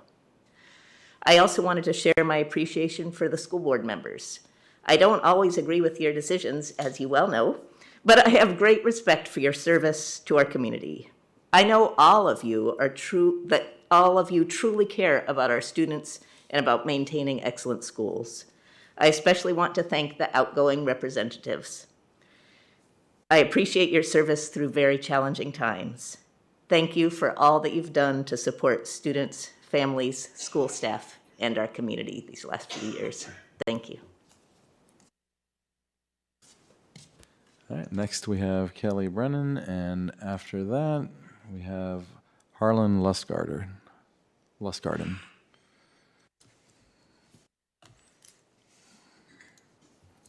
Good evening. My name is Kelly Brennan, and I live in Reiner. What brings me out to these meetings, aside from a healthy dose of encouragement from my wife, is a recognition and understanding of the value and importance of participation in civic life. And I come out tonight specifically to thank each of you for your participation in civic life by way of this board and particularly those of you who are vacating seats, as well as those of you who are staying. Thank you so much. As the son of a school teacher who lived and breathed her vocation as far back as I can consciously remember, and who upon retirement plunged into the realm of volunteer service, I appreciate both the rewards and costs of steadfast public service. It is a tremendous commitment and one that each of you has made. I thank each of you for that commitment to our community. Ultimately, though, what motivated me to begin attending these meetings is my love for my now young adult child, an MCPS graduate, and a person who happens to be non-binary and for whom subsequently and consequently has additional challenges to face. Indeed, it is this love and concern for our children that motivates us all to be here tonight and to show up every day, be it at work, attending a band concert, speaking with a teacher, fist pumping at a MAC competition, helping with homework, or cheering at a ball game or track meet. Unfortunately, we too often forget that we are all motivated and united by this love for our children and allow our differing hopes and fears to dictate words and actions that undermine the love that inspires and nurtures us all. I think no one here would disagree that the past 4 years have been contentious. Indeed, it still breaks my heart to know that one board member and her family were targeted and their lives were threatened by members of our community and beyond. That policy issues could be so weaponized by those seeking to exercise power as to divide us in open hostility. Shameful and terrifying, I say. So I thank this board and those board members in particular who resisted fear-mongering and steadfastly advocated and voted for a sound policy on the treatment of transgender students, who voted for extension of collective bargaining to its employees, who voted for common sense approach to controversial materials, and who voted to hold responsible destructive leadership behavior. So I thank you all for this service that you have provided and will continue to provide. Thank you all so much. Thank you, Mr. Brennan. Next up is Harlan Lustgarten, and then after that, Chris Thomas.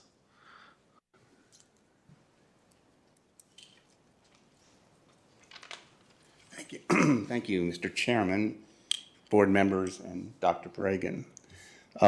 In response to the tragic loss of the two students, I've been doing research and to address their situation, perhaps.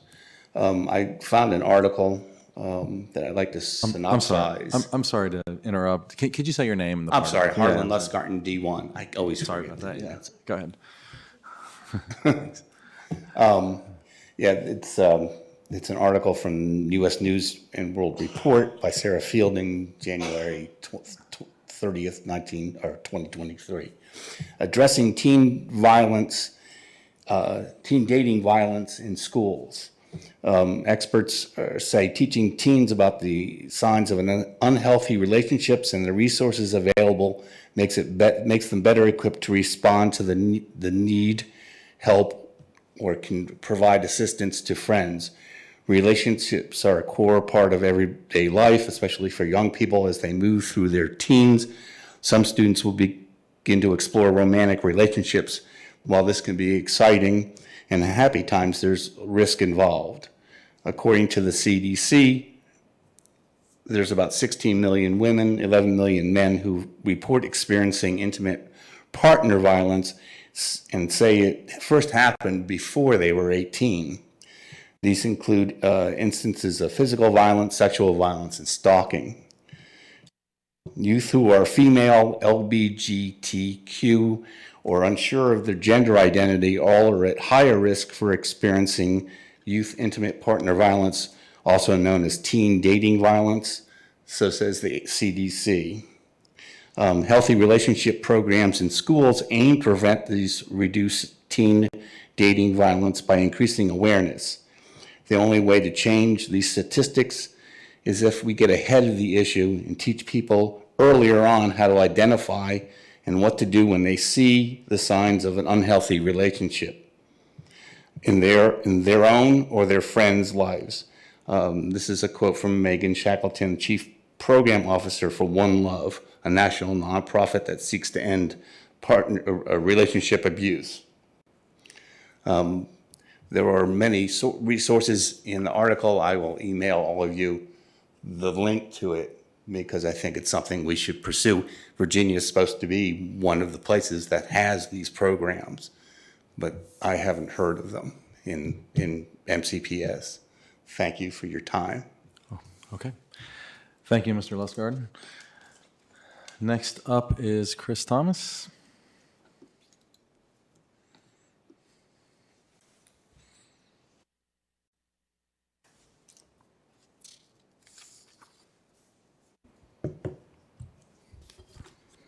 Chris Thomas, Christiansburg, Virginia. Oh, it's got quite some gain on it.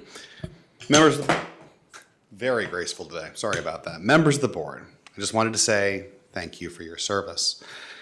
For a long time, I, like many citizens of the county, just kind of assumed that our schools took care of themselves. The school board seemed then like a banal undertaking of local government, a place where civically minded people took care of the tedious administrivia involved in the exceedingly ordinary business of running a school system. I think I speak for many citizens of the county, and certainly myself, when I say, boy, was I wrong. Mr. Chewbacca, Ms. Cass, Ms. Graham, your service to this community has been nothing short of extraordinary. You've guided us through a global pandemic. You've grappled with historic civil rights issues. You've safeguarded our teachers, our staff, and our students from those who threaten them, abuse them, steal from them. You've shown our kids what it means to be leaders, what it means to stand up for what's right. You've shown them what moral courage looks like and what it takes to protect someone who's smaller than you, metaphorically, sometimes literally. I know it hasn't always been easy. People have taken their frustrations out on you. People have yelled at you. People have said unkind things about you. I may have possibly, occasionally, sometimes been some of those people. It's a thankless job, and I know, and one in which no matter what you do, someone is going to be unhappy or upset with you. But you did the best you could. You made the decisions you thought were right. You stood up for our kids, not just the kids who look or talk or think like you or love like you, but all the kids. And for that, especially for that, I wanted to say thank you.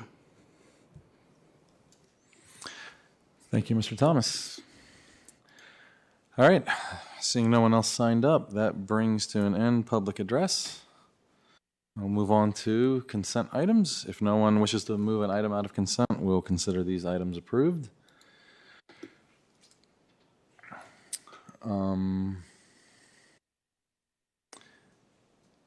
Financial reports. Do I have a motion to acknowledge receipt of the financial summary report? Second. Any discussion, board? I have a motion and a second. Ms. Osborne, when you're ready. Okay. Ms. Bond? Yes. Ms. Franklin? Yes. Ms. Graham? Yes. Mr. Hudson? Yes. Ms. Cass? Yes. Ms. Parton? Yes. Mr. Chewbacca? Yes. 7 in favor. Motion carries. Do I have a motion to approve the payment of the bills as presented? So moved. Second. Motion and a second. Any discussion, board? Ms. Bond? Ms. Franklin? Yes. Ms. Graham? Yes. Mr. Hudson? Yes. Ms. Cass? Yes. Ms. Parton? Yes. Mr. Chewbacca? Yes. 7 in favor. Motion carries. All right, on to the business meeting portion. We'll start with the report from the superintendent. Dr. Bragan, it's all yours. Thank you, Board Chair Chewbacca. I only have a few things. Just want to give an update on the Eastern Montgomery High School track status. I know that was a concern that was raised a number of times. We're in the process right now of getting that design via our architect. That has to be done before we can put it out to bid. And hopefully that'll be done fairly quickly. And we'll put it out to bid. We'll get bids come back in, hopefully at a fairly low price, and we'll bring it to the board for approval and move forward. I don't think it's possible to have it ready for the spring, though, and how things take place, so that's a little disappointing. But we're going as fast as we can on that, and we know that's an area of high concern for our community. Second, I want to congratulate all the school board members who recently won elections. I know some of the newcomers who are here tonight, Ms. Laura Purcell, Dr. Ed Guitry, and Dr. Derek Roundtree. Congratulations. I look forward to working with all of you. And I want to congratulate Ms. Penny Franklin. for winning her election as well. And during my tenure here, I look forward to being a part of the team, and hopefully we can work together very well. And lastly, I just wanted to give an update on the All-In Tutoring Program. It's been a little bit over a month, and we're doing a lot of great things. Over 700 students are accessing that program with 140 plus tutors, and more than 60 hours per week are offered for that support for our students. And we're grateful for the monies that were provided by the state, and we know that this endeavor will yield great benefits for our students and better prepare them for their academic futures. Thank you, Board Chair. Okay, thank you, Dr. Bregan. All right, next on the agenda, we have the pay plan for next year. Do I have a motion to approve the January 1st, 2024 pay plan as presented? So moved. Marty and Sue, all right. I have a motion and a second. Before we get into any discussion, Dr. Bregan, do you want to just give us a quick synopsis on what's contained in this? Sure. Basically, what it was is we received additional state aids for all the SOQ positions to provide an additional 2% raise on top of the 5% that was provided last year for all employees. And obviously, as some of the members said tonight, there's a lot of different pay bands. There's a lot of different structures that go into that. So that's basically approving those pay raises that will be mid-year. So they'll be starting effective, halfway through the year for all the employees. Some employees start at different times, and there's some logistics in regards to how we would actually pay those. But that's basically the 2% annual raise that was approved by the state for all the SOQ positions.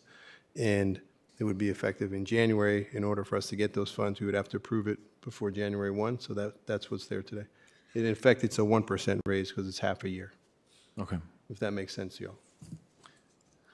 But on an annual basis, 2%. 2%, Yeah. but the actual Yeah. dollar amount is equivalent to 1% on Sure. an annual basis because it's half a year. Okay. Board, is there any discussion, any questions? Yeah. So I thank you for pointing out that it's just a 1% raise because it's just not enough. When I was looking over that budget request for the pay scales, I got to the point where I had to just put it down. Because as we've heard tonight, our employees are not compensated at the level that they need to be.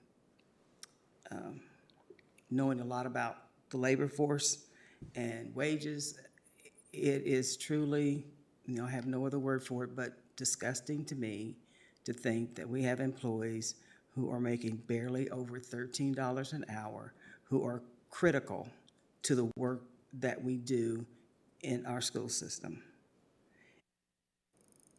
We are headed into a budget development here in the next few months, and the 5% pay increase is not enough. We have got to figure out a way how we bring our employees who are barely making, well, they're not even making a living because, as they said, they've worked 2 and 3 jobs to try to help meet the ends that they need to just survive. What happens in this system? Equipment that doesn't work, equipment that we don't have, and we expect things to keep rolling on, and we keep smiling, you can't. It's time to say enough's enough, and we have to do what's right for the students and the employees here in Montgomery County Public Schools. So, time to take a stand, because this 2%, which is really 1%, is crap, plain and simple. I'll ditto everything that Penny said except for the crap part. Yeah, I guess I would echo what Sue said about what Penny said. But I definitely appreciate the administration's, the effort to update the current pay scale. Given that funding, and it is going to be painful to approve it, but we're kind of mid-year, right? So it's, we're not going to magically solve all those problems right now. But I definitely agree.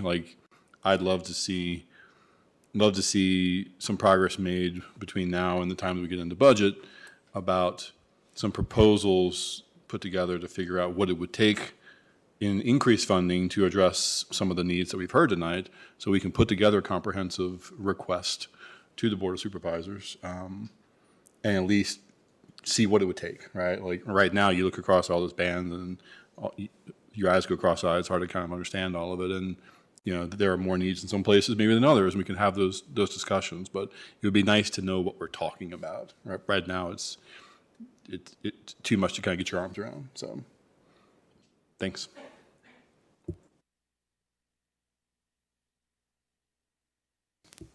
Anyone else, board? So, just so I understand, this basically amends this year's current budget, the 23-24 budget, correct? Correct. When we passed that budget, did I hear you say it was on top of was it 5%? Last year was 5%. Last year. Yep. So does this 2% for the year then bring it up to a total of 7% then? Correct. For next year. Yeah. So, I mean, obviously, I assume we're all going to, well, most of us probably, or all of us will vote for this. I mean, I think anytime the state has given us SOQ money, it always ends up costing us something, but it's still better bang for the buck. I think when I attended the delegate assembly at VSBA in place of Ms. Parton, who couldn't attend, that was one of the things that has come up. And I think every system in the state is dealing with this issue of the state essentially underfunding schools, and we've talked about that a lot. I do think that there have been times that we have taken steps as a board to adjust salary scales for certain groups, and I think that we've done a pretty good job especially for the classified staff or the certified staff, right? For teachers, when I look at the scales, I did some math on this a few months ago, demonstrating that, the value of the VRS retirement money, especially if you stay for a good 20, 30 years, could be upwards of $10,000 to $20,000 a year extra. So you tack that on to some of these salaries, and I think we're doing pretty good there. When I first came on the board, there was that we did a couple rounds of the I can't remember the name of it. It was Well, it was because they supplanted the VRS money, and we had to add. No. That's not. That's we not did. what you're talking That's not what I'm about? talking about. We did a salary study. That's what it was. Oh, salary study. Green something. It had a name, and we did a salary study where we went through. I mean, these small raises I think help, but then from time to time we need to do something bigger. From time to time, obviously the state needs to do more, and they need to do bigger stuff, especially when we're dealing with inflation like we have been in the last few years. So I do think that the next board needs to look at that. I would encourage probably them to work with the administration to basically put it in small pieces. Like listening to the employee groups today, some of them, for example, the bus drivers, were asking for more pay, but also for benefits. And really, it was more the benefits that they wanted. So what's the cost of more pay for bus drivers? What's the cost of more benefits? You probably can't do both, but you might be able to do one or the other. And I feel like we should maybe try to tackle the one that makes the most sense for us. I think for bus drivers, probably, with bus drivers, I think you're getting people who are going to stay in the job for a little bit longer. Maybe it makes sense to do the benefits for something like that. I don't know. I mean, that's for the next board to figure out. But I do think that we can put price tags on some of this stuff and then take it to the Board of Supervisors. I mean, I think we're going to hopefully we'll have a board that's willing to make some adjustments and help us out with some of this stuff. So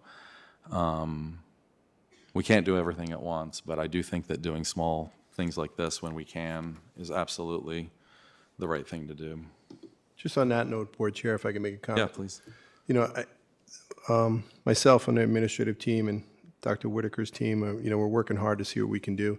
We've been working weekly now for some time now, putting together proposals for the budget as we move forward and trying to address the needs of some of our significantly underpaid employees. But I think this board should take solace in the fact that, and sometimes it gets forgotten, that in last year's budget, there was a $600,000 increase for classified staff to bring them up to par for where they should be and getting paid one-to-one for the years of service. And even though the Board of Supervisors reduced our ask by a significant amount, this school board chose to make sure that stayed in there and make sure that we at least made some progress toward those things that they're asking for. And you all should be commended for that. So I just wanted to say that. Thank you, So Dr. let me be Reagan. clear. I am not celebrating what we have done in the past. I'm talking about what we've got to do in the future. Even our supervisors have, in the past, given us funds to help us keep us moving forward. But the bottom line is the world is getting more expensive, and it costs more for folks to be able to live.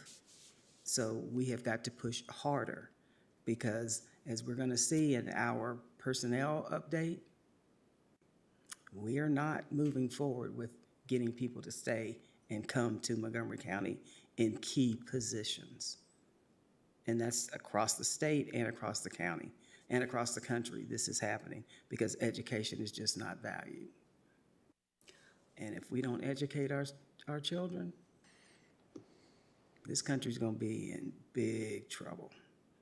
And we're headed for that big divide for those who have and those who don't, and that will lead to even more divides.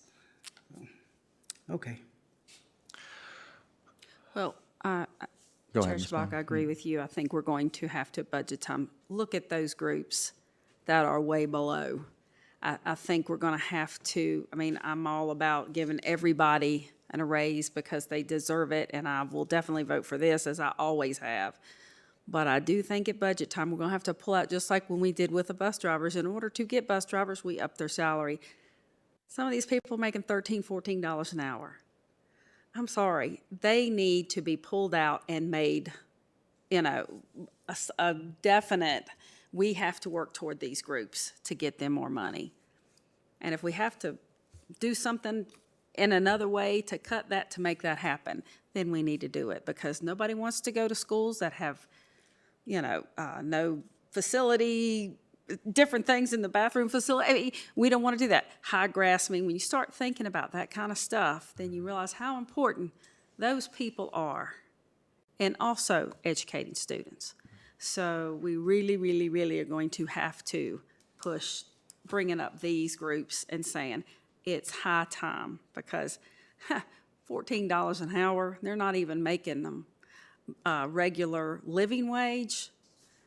Something's got to give on that. And as far as the county and the towns, I mean, we need to be paying what they're paying, because I know for a fact these groups are going to work for the other areas in our own county. So that, to me, is a winning point toward our Board of Supervisors to say, you've got to at least pay our people what you're paying your group, just like I said in the meeting the other night. So I'm definitely going to vote yes to this, but I'm going to continue pushing harder for those groups. Okay. All right, I have a motion and a second.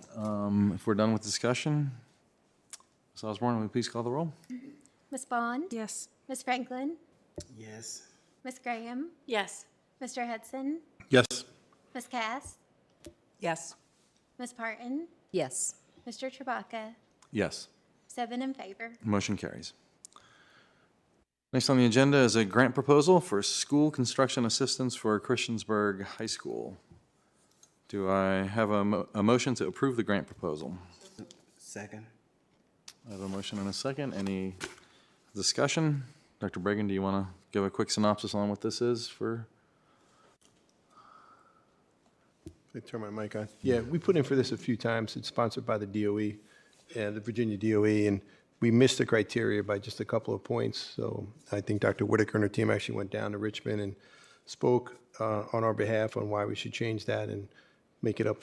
We have 62 points out of 65 that's required, but we don't necessarily meet all those criteria to get the money, but we're going to keep applying because the money's there and it hasn't been fully distributed yet, so fingers crossed. And I appreciate that you keep trying, and this is like the third or fourth time. I think it's the third, Dr. Whitaker, right? Yeah, so I greatly appreciate it. It's $20 million. Something has to give. They a have lot to of be money. able to give it out at some point. Yeah. Okay, thank you. All right, have a motion and a second. Ms. Osborne? Ms. Bond? Yes. Ms. Franklin? Yes. Ms. Graham? Yes. Mr. Hudson? Yes. Ms. Cass? Yes. Ms. Parton? Yes. Mr. Chewbacca? Yes. 7 in favor. Motion carries. All right, next is fiscal year 23-24 supplemental appropriation. Do I have a motion to approve the supplemental appropriation to the fiscal year 23-24 school operating budget for $3,443,887? So moved. Second. I have a motion and a second. We often do these just to align the numbers, so any discussion, board? All right, Ms. Ms. Osborne? Bond? Yes. Ms. Franklin? Yes. Ms. Graham? Yes. Mr. Hudson? Yes. Ms. Cass? Yes. Ms. Parton? Yes. Mr. Chewbacca? Yes. 7 in favor. Motion carries. All right, next is the MCPS staffing update. And I see Ms. Widener coming up to give us a presentation on that.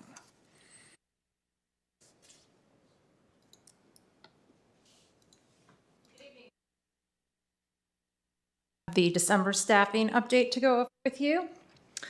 We'll begin with a comparison of where we are this month to where we were in November, the end of November 2022. So you can see some similarities. We have slightly more vacancies in most of our areas, and I'm going to go over all of those specifically with you tonight.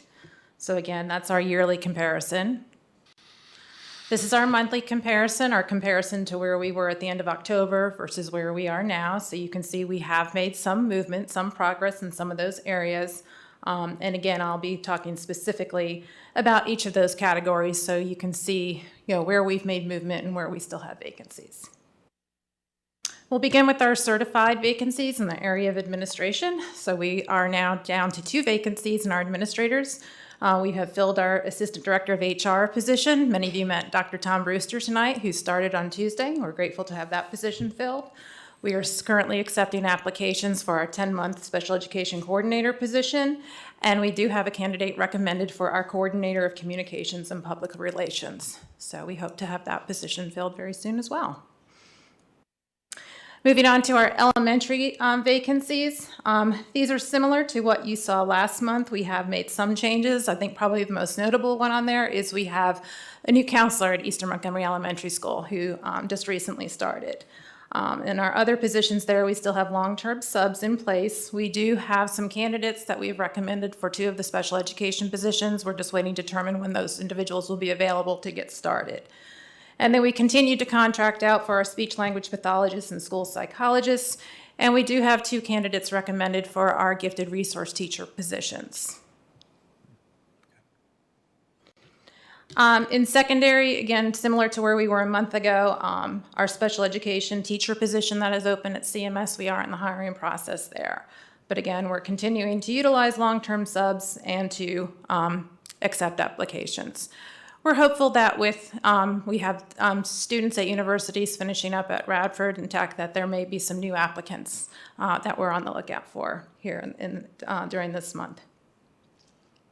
That's the certified side, so now we'll go on and look at our classified employee vacancies in our facilities department.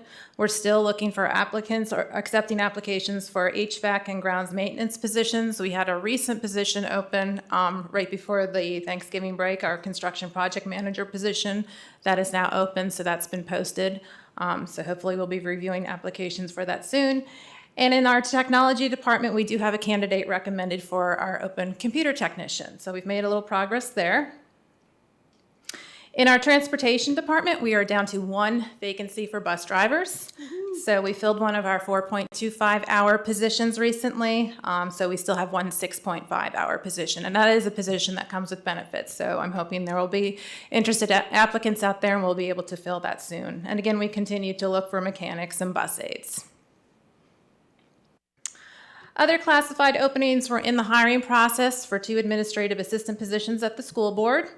We have a candidate recommended for the rest of that athletic trainer position at Blacksburg High School. Our new lead nurse started on November 13th, so we're excited to have that position filled. We do have a new nurse position that recently opened up in November.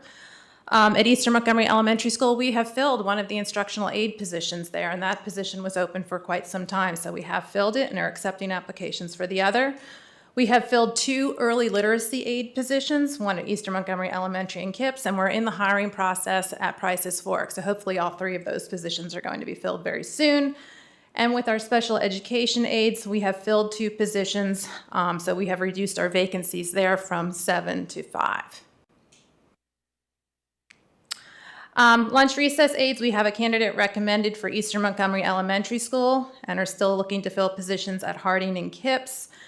Accepting applications for the lunch and recess aid at CES and GLES. We have a candidate recommended for our ISS aid position at Shawsville Middle School. And I'm very excited to update you that we've made a lot of progress in the area of filling custodian positions. Last time when I spoke to you, we had 14 vacancies. We have significantly reduced that number. As you'll see, we have filled 2 of the elementary positions, and then we have 2 additional candidates who are being recommended. So once those are filled, we will only have 1 elementary custodian vacancy. At the secondary level, we have filled a number of positions there as well. You notice we filled 2 at BHS, 1 at BMS, and then we have candidates recommended for several other positions. So once those are completed and filled, we'll only have 1 secondary custodial position. So I just want to applaud the efforts of Robbie Jones, our custodial manager, who has been extremely diligent in reviewing applications on a daily basis and taking the time to interview those applicants. Her hard work has helped us fill those positions. I also want to say that we have extended our efforts to address the shortages that we've been dealing with in terms of our custodial positions. As you know, we have tapped our own custodians to work overtime. Many of them are working overtime on the weekends to keep our buildings clean. This week, we extended that opportunity to all of our staff, and we've had a tremendous response. Just today, we've offered the opportunity for people to work on the weekends or in the evenings, even if it's just 2 hours a week. And just today, we had 50 employees respond with interest for that opportunity. So we're very excited about that. Here's our substitute fill rate information, and you'll notice there's a lot more data on the chart because you had asked for some more specific information. So what I've given you here are fill rates for our teachers and aides, broken down by the last 3 months. But then I've given you very specific numbers. This slide shows the strands. So if we look at it by strand, you can see some of the differences. And just so you understand what you're reading there, if you look at, for example, the Auburn strand under teachers, that means that in the month of September, that first box that you see there were 241 positions filled in that month. So that was a 93% fill rate. That meant there were 19 positions that went unfilled that month with a 7% unfilled rate. So again, that gives you more specific information. And if you want to just kind of look at the trends we see, you will see that the Eastern Montgomery strand does have a lower fill rate, pretty steady, 72, 73% for teachers, and then as low as 26% for aides, 37, 33% in November. So in Eastern Montgomery, we are seeing a lower fill rate for our substitutes. So one of our efforts we are initiating to address that is all of our buildings have a designated sub. So we are going to put an additional designated sub in our Eastern Montgomery schools, the high school, the middle school, as well as the elementary school. So we're in the process of filling those, and we hope that that will help improve the fill rate in those strands. So with that, for example, using September as an example, you had 54 unfilled positions. Mm-hmm. Having somebody there as a And that's over the designated- course of the whole month. Correct. So would I expect to see that go down if again, I know it's not exact, but using this number, I would expect for about 20, I'd expect that number to come down by about 20 or 25. Okay. And again, sometimes we see an uptick in people available in subs in January because, again, with college graduation, sometimes we have a new pool of graduates out there who, even in their transition and trying to find a more permanent career job, they want to do things like substitute. So we're hopeful we may. We have 18 substitutes coming, new substitutes coming to orientation next Wednesday. So this is just another look at substitute fill rates. So this is broken down by level. So again, you can see our fill rates in elementary schools versus middle schools versus high schools. Fairly similar. Our elementary fill rate is slightly higher than our secondary. But again, you can see the significant difference between the fill rate for teachers versus aides. So I hope that information is Dr. helpful Weiner, to you. I know we have permanent subs at our elementary schools. Do we have that for secondary and? So what we call the designated subs, yes. So we do. We hire a designated sub for every building. Every building. Yes, Okay. and we Thank found you. that to be very helpful. Yes, thank you very much.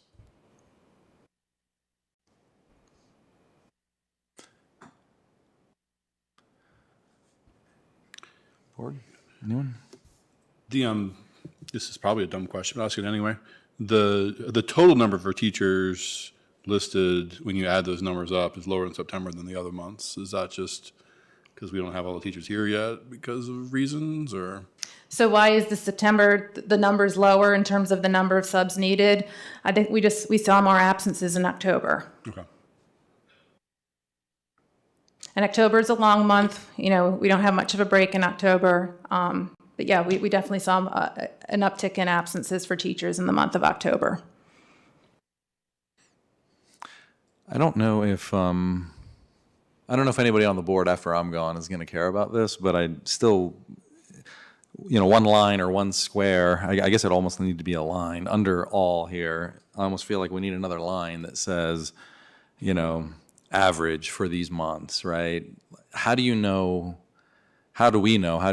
when these fill rates are good or when they're not, right? I mean, 88%, is that a good fill rate, or is that an average fill rate, or is that Our goal, we would like it to be higher. We would like it to be closer to 92% because we've been that high. The national average for teachers is around 80%. So, we know we're better than the national average, but I would like to see us improve the 88% average. And I'm assuming it changes through the year, like you said. Like September probably doesn't have as many absences as maybe May is a big month December, for right? Yeah. So, Well, and there are other factors too, because Fridays and Mondays are always tough days to fill.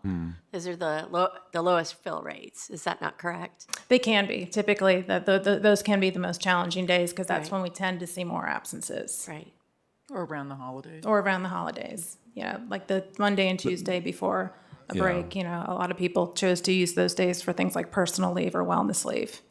yeah, this is being broken down to us by month, so I'm just saying, it'd be nice to know what the averages are by month, or if it gets given as just one number for a semester or one number for the whole year, that's fine, right? But how are we doing? And I like what you said. I mean, we're doing better than national average, but maybe we're doing a little bit below our goal. So, is there something that the school board needs to do about that type of thing? I mean, I know in the past, especially a couple of years ago, we certainly had some issues. I mean, I don't think we have major issues right now with this, but again, I think it'd be good to have that data to help steer us. Okay. So, first, I've been saying for the last several years how our HR department has been creative about trying to meet our needs as far as staffing. And you continue to do that, and I appreciate it.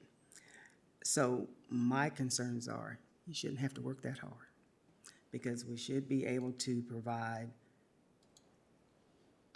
a comparable income so that folks don't feel like they need to do extra hours to fill custodial needs.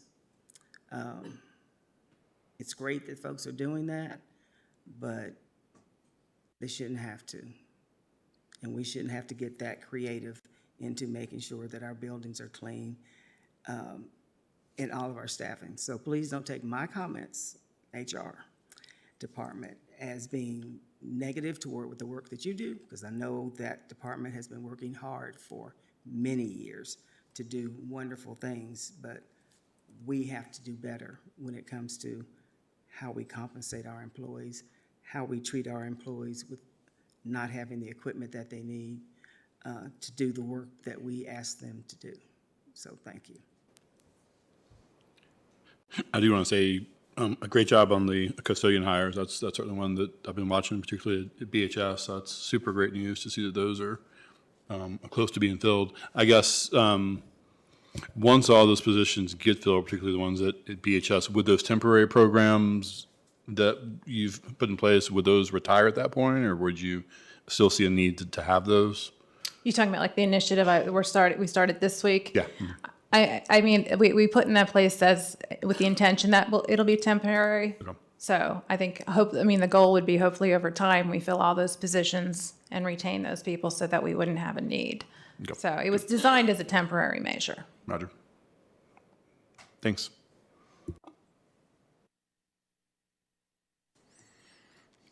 Okay. Thank you. Thank you, Dr. Widener. All right. Next up, the grant proposal, school nutrition equipment for Falling Branch and Price's Fork. Do I have a motion to approve the grant proposal? So moved. Second. I have a motion and a second. Any discussion, board? Okay. Okay. Ms. Bond? Yes. Ms. Franklin? Yes. Ms. Graham? Yes. Mr. Hudson? Yes. Ms. Cass? Yes. Ms. Parton? Yes. Mr. Chewbacca? Yes. 7 in favor. Motion carries. Next up, we have school nutrition update. I believe this is a presentation from Michelle Knotts.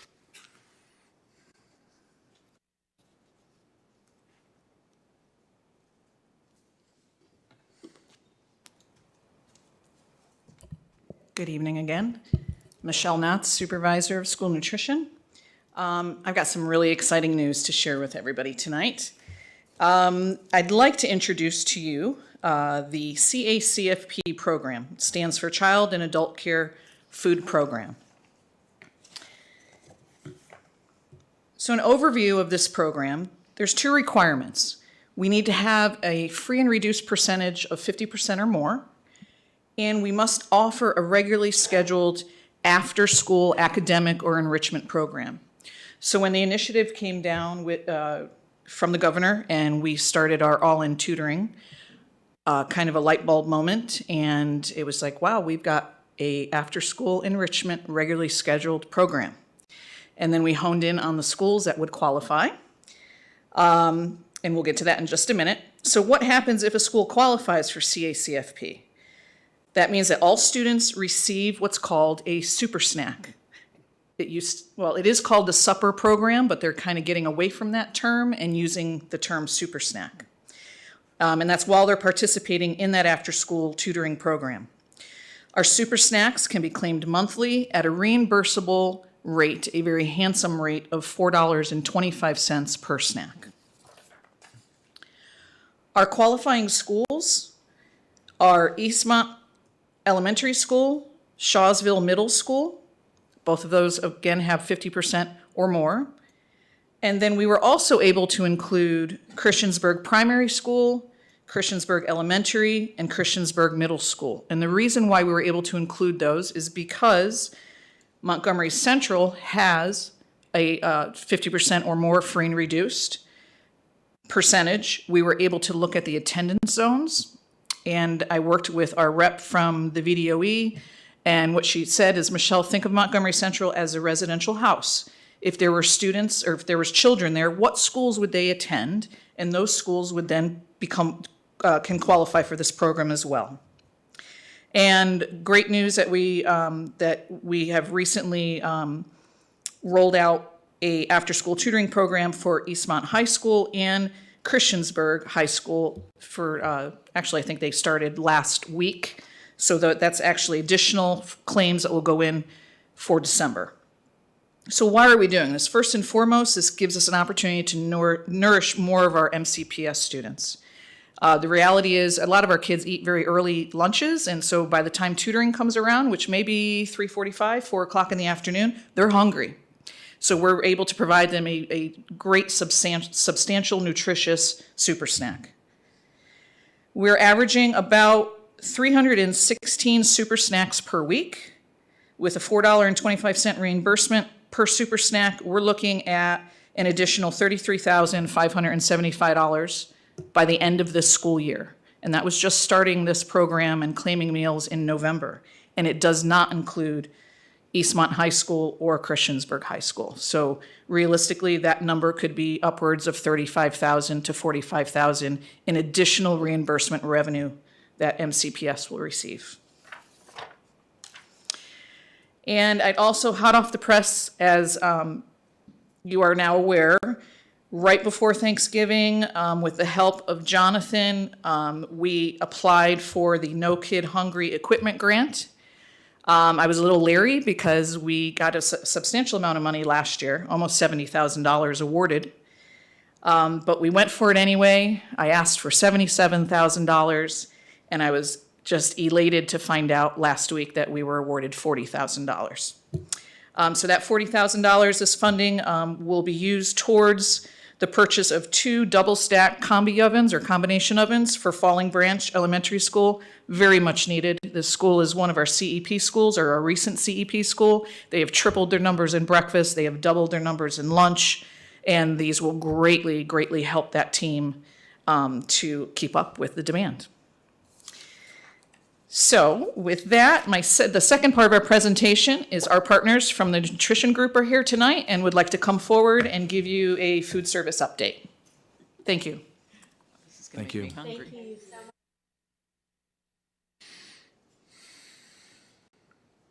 This presentation's going to make me hungry.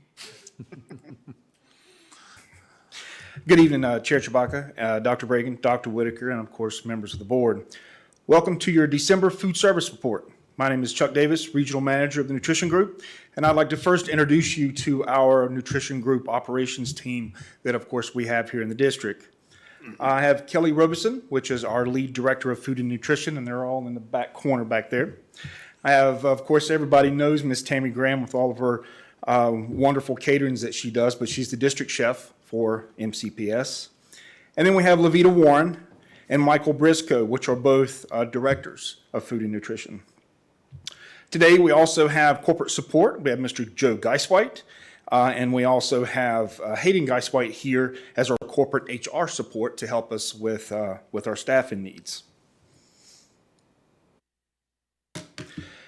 So, of course, at first I want to begin by showing you some of our wonderful food in our cafeterias and our beautiful display plates, our fruit cups, our specialty items like our spaghetti bolognese sandwich.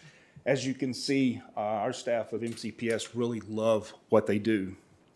To see more of our food pictures, of course, we'd all like to invite you to follow us on Facebook, which is our most active at TNG Montgomery County when it comes to those social media outlets. So you can see on a sometimes weekly basis those food products that we do post. Our community eligibility provision, or as we call CEP, as Michelle was stating, we have our 6 eligible schools for our CEP, which is our East Montgomery Elementary School, Shawsville Middle, the high school at Eastern Montgomery, then of course Montgomery Central, Fallen Branch, and Price's Fork. So during with our CEP provision, we are serving 80% of our free and reduced students in our CEP schools. Breakfast in our CEP schools have really made a tremendous impact on our participation. And of course, thank you to those CEP principals like Mr. Keith at Shawsville Middle, who is out in the hallway telling our students, go eat breakfast, go eat breakfast, go eat breakfast, because that really helps out, and it really helps out our numbers. And of course, as my mom always used to say, breakfast is certainly brain food. So here's our November results. Now, November results are from last year, 22, and then, of course, to 23. So what a difference a year makes. All of our CEP schools are in the green for both breakfast and lunch, and this, of course, by way of November. And breakfast, as you can see, is our largest increase in participation. Kids are really eating breakfast this year. And then, of course, our events that we had for during November. As you can see, we did have Thanksgiving, all of our secondary schools and elementary schools, separating those out in days. And then, of course, our Thanksgiving meals at Fallen Branch in conjunction with our Veterans Day celebration. So if you look at the bottom left-hand corner, that's Miss Shelby Main dressed up in her red, white, and blue by also serving our veterans at Fallen Branch. So that's also some wonderful Thanksgiving meals, as you can see. Here's some more examples of caring people, providing great food. Top left-hand corner, that is a cheeseburger pizza, and then we have our fruit and vegetable bar. We also have a plate there from Christiansburg Elementary School, and then, of course, our fruit and vegetables. And then that on to the right, that is our pizzas that we serve at Auburn High School. So wonderful food there. For our trendy new products, we added some items. We added some muffin flats and some teriyaki dumplings. Those are just a few of the things that we added, or new items, and those were determined by the students at Christiansburg High School. So customer engagement is very important to the nutrition group. Student taste testings is one of our favorite methods to determine how their new items are going to be added to the upcoming school year. So why not let our students tell us what they want and what they enjoy? We celebrated our new dumplings this year by having an action station at Auburn High School, using both, using both an orange and a teriyaki sauce.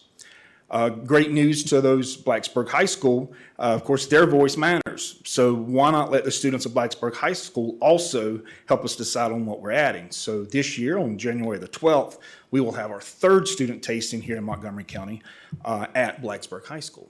So we've tried to hit everyone, if you will. And then, of course, as all has stated today, this is our staffing update. So why is Hayden here from our corporate support? Hayden is here to help support, create that game plan for our staffing members here today and, of course, moving forward. Currently, we do have 13 open positions. And as you can see, just like Michelle said, you know, we have 13 open positions, but our part is 90. Of those 13 positions, we'd like to have 10 cooks and servers and 3 substitute managers. And we do start all of our new substitute managers out at $16 an hour. We start all of our other folks at $13 an hour. Here's a program that I'm super excited about. We can use student workers. So through the nutrition group, we have a grant program. So for students that work at MCPS cafeterias, they may qualify for a student grant up to $5,000. You must work at least 3 months of the year and be employed at the end of the year. Now, what's great is students can work either before or after school in order to qualify for the grant itself. And lastly, I want you guys to meet Merritt. Merritt was one of our interns that we had from Blacksburg High School. She is our 11th intern in 4 years that we've used from Virginia Tech. That Nutrition Group has hosted from Virginia Tech's Department of Human Nutrition, Foods, and Exercise. Most working towards a master's degree in dietetics. Here she's completing her theme meal project for the staff at Christiansburg High School using, of course, a taco bar. And our 12th intern is to start with us in January.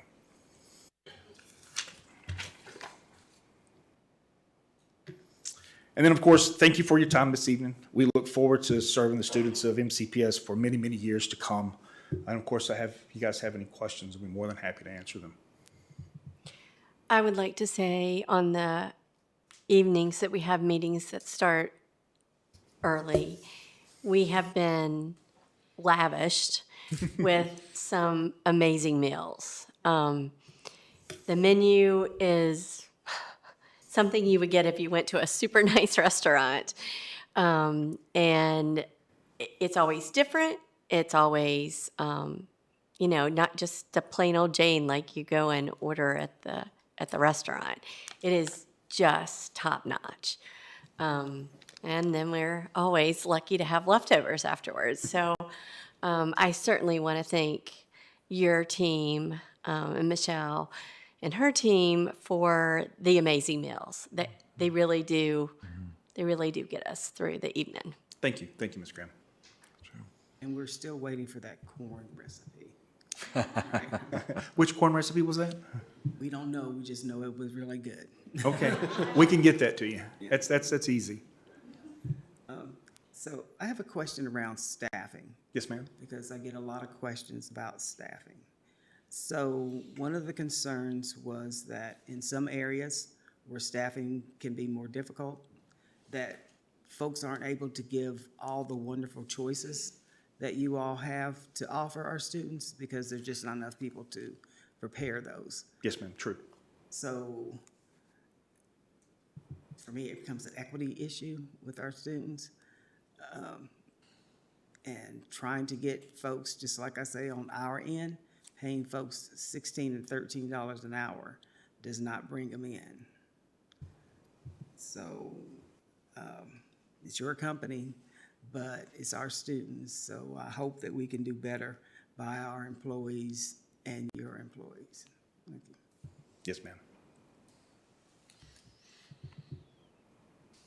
Anyone else? Board? Thank Okay. you so much. Thank you so much. for your Appreciate time. it. Thank you. All right. Last part of the business meeting, we have collective bargaining discussion or an update on the agenda.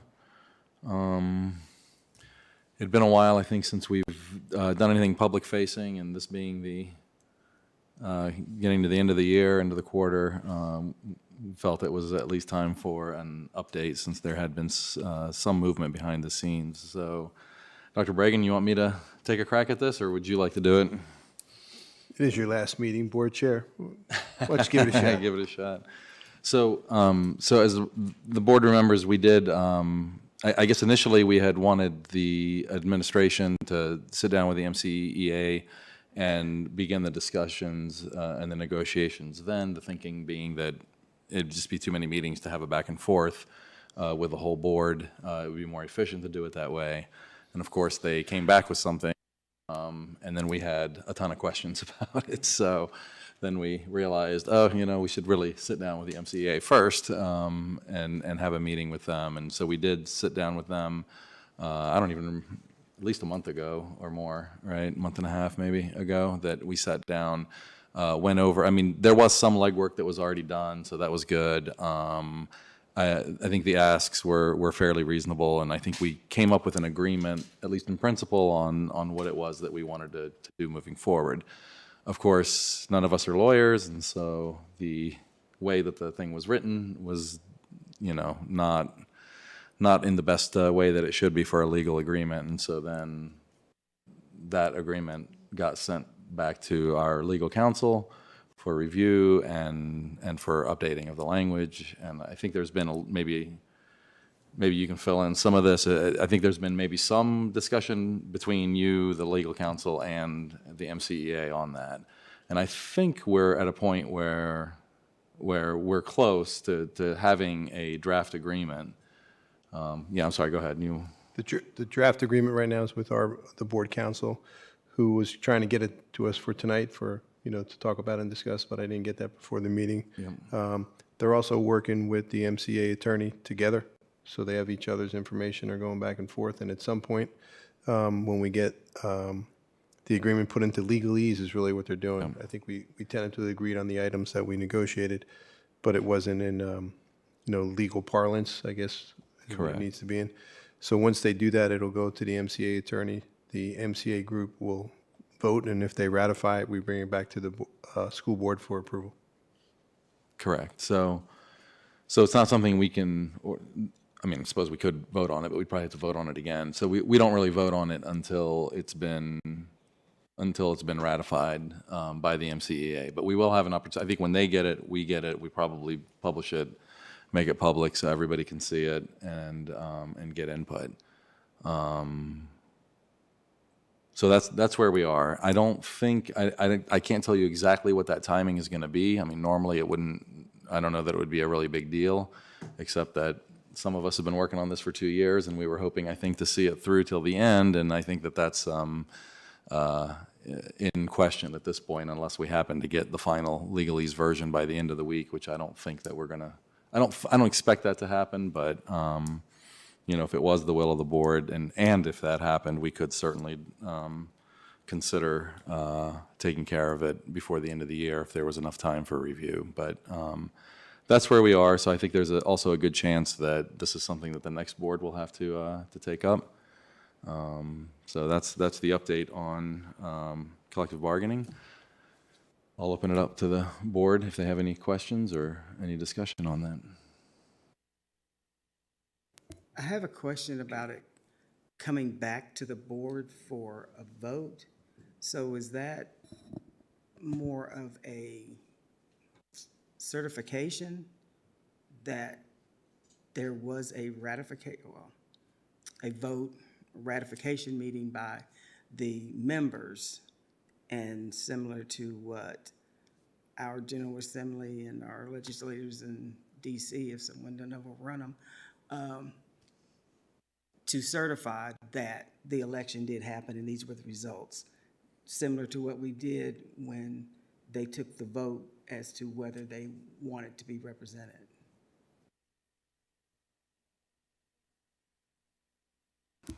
I'm sorry, that's not my understanding. My understanding is that when we met with the MCEA, it was kind of like we met on principle. These are the things that we kind of agreed to in principle, but nothing was ever written down into a legal document. So the process that's been happening behind the scenes with the lawyers is getting those things that we agreed on in principle into a legal document. It's as if we, to use the imperfect analogy of policy changes. If we sit down with Dr. Bragan and talk about a policy change, say this is what we want, the staff still has to go off and put it in exact wording. Now, if there was a miscommunication and we read that and we say, oh wait, this isn't what we agreed to, then we wouldn't vote for it. We would make changes, right? So the same thing here. This is in principle we agreed to these things. Let's go get it all, in proper format and legalese, and then it comes back to us as a legal document, and if we vote to approve it, then I think it becomes the agreement between us and the MCEA, legally enforceable. My understanding is both sides have to formally approve the document when Correct. it comes into the final iteration.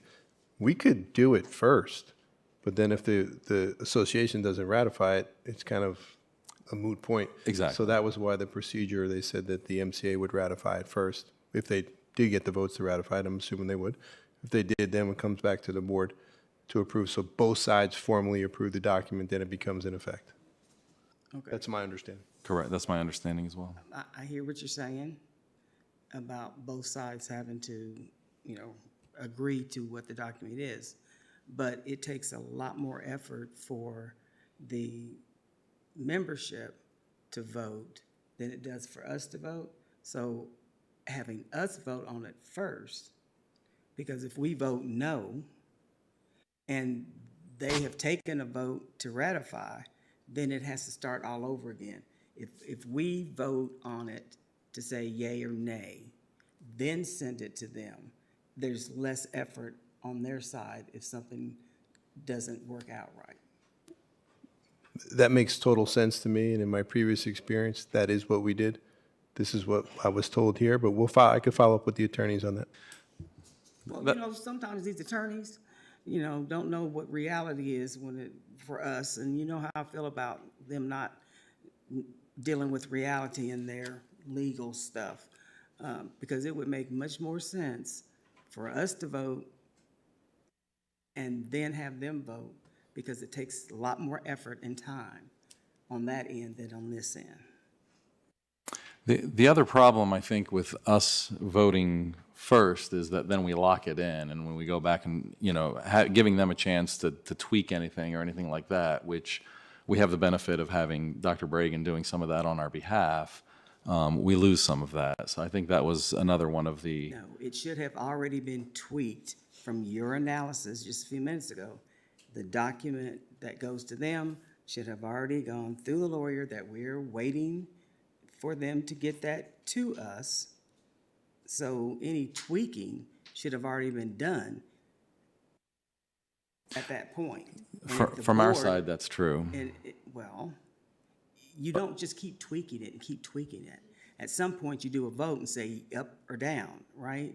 So it makes more sense for 7 people to say yay or nay or want to change something than have the membership of a few hundred people say, no, we're not so sure about this, because it takes so much more time and effort.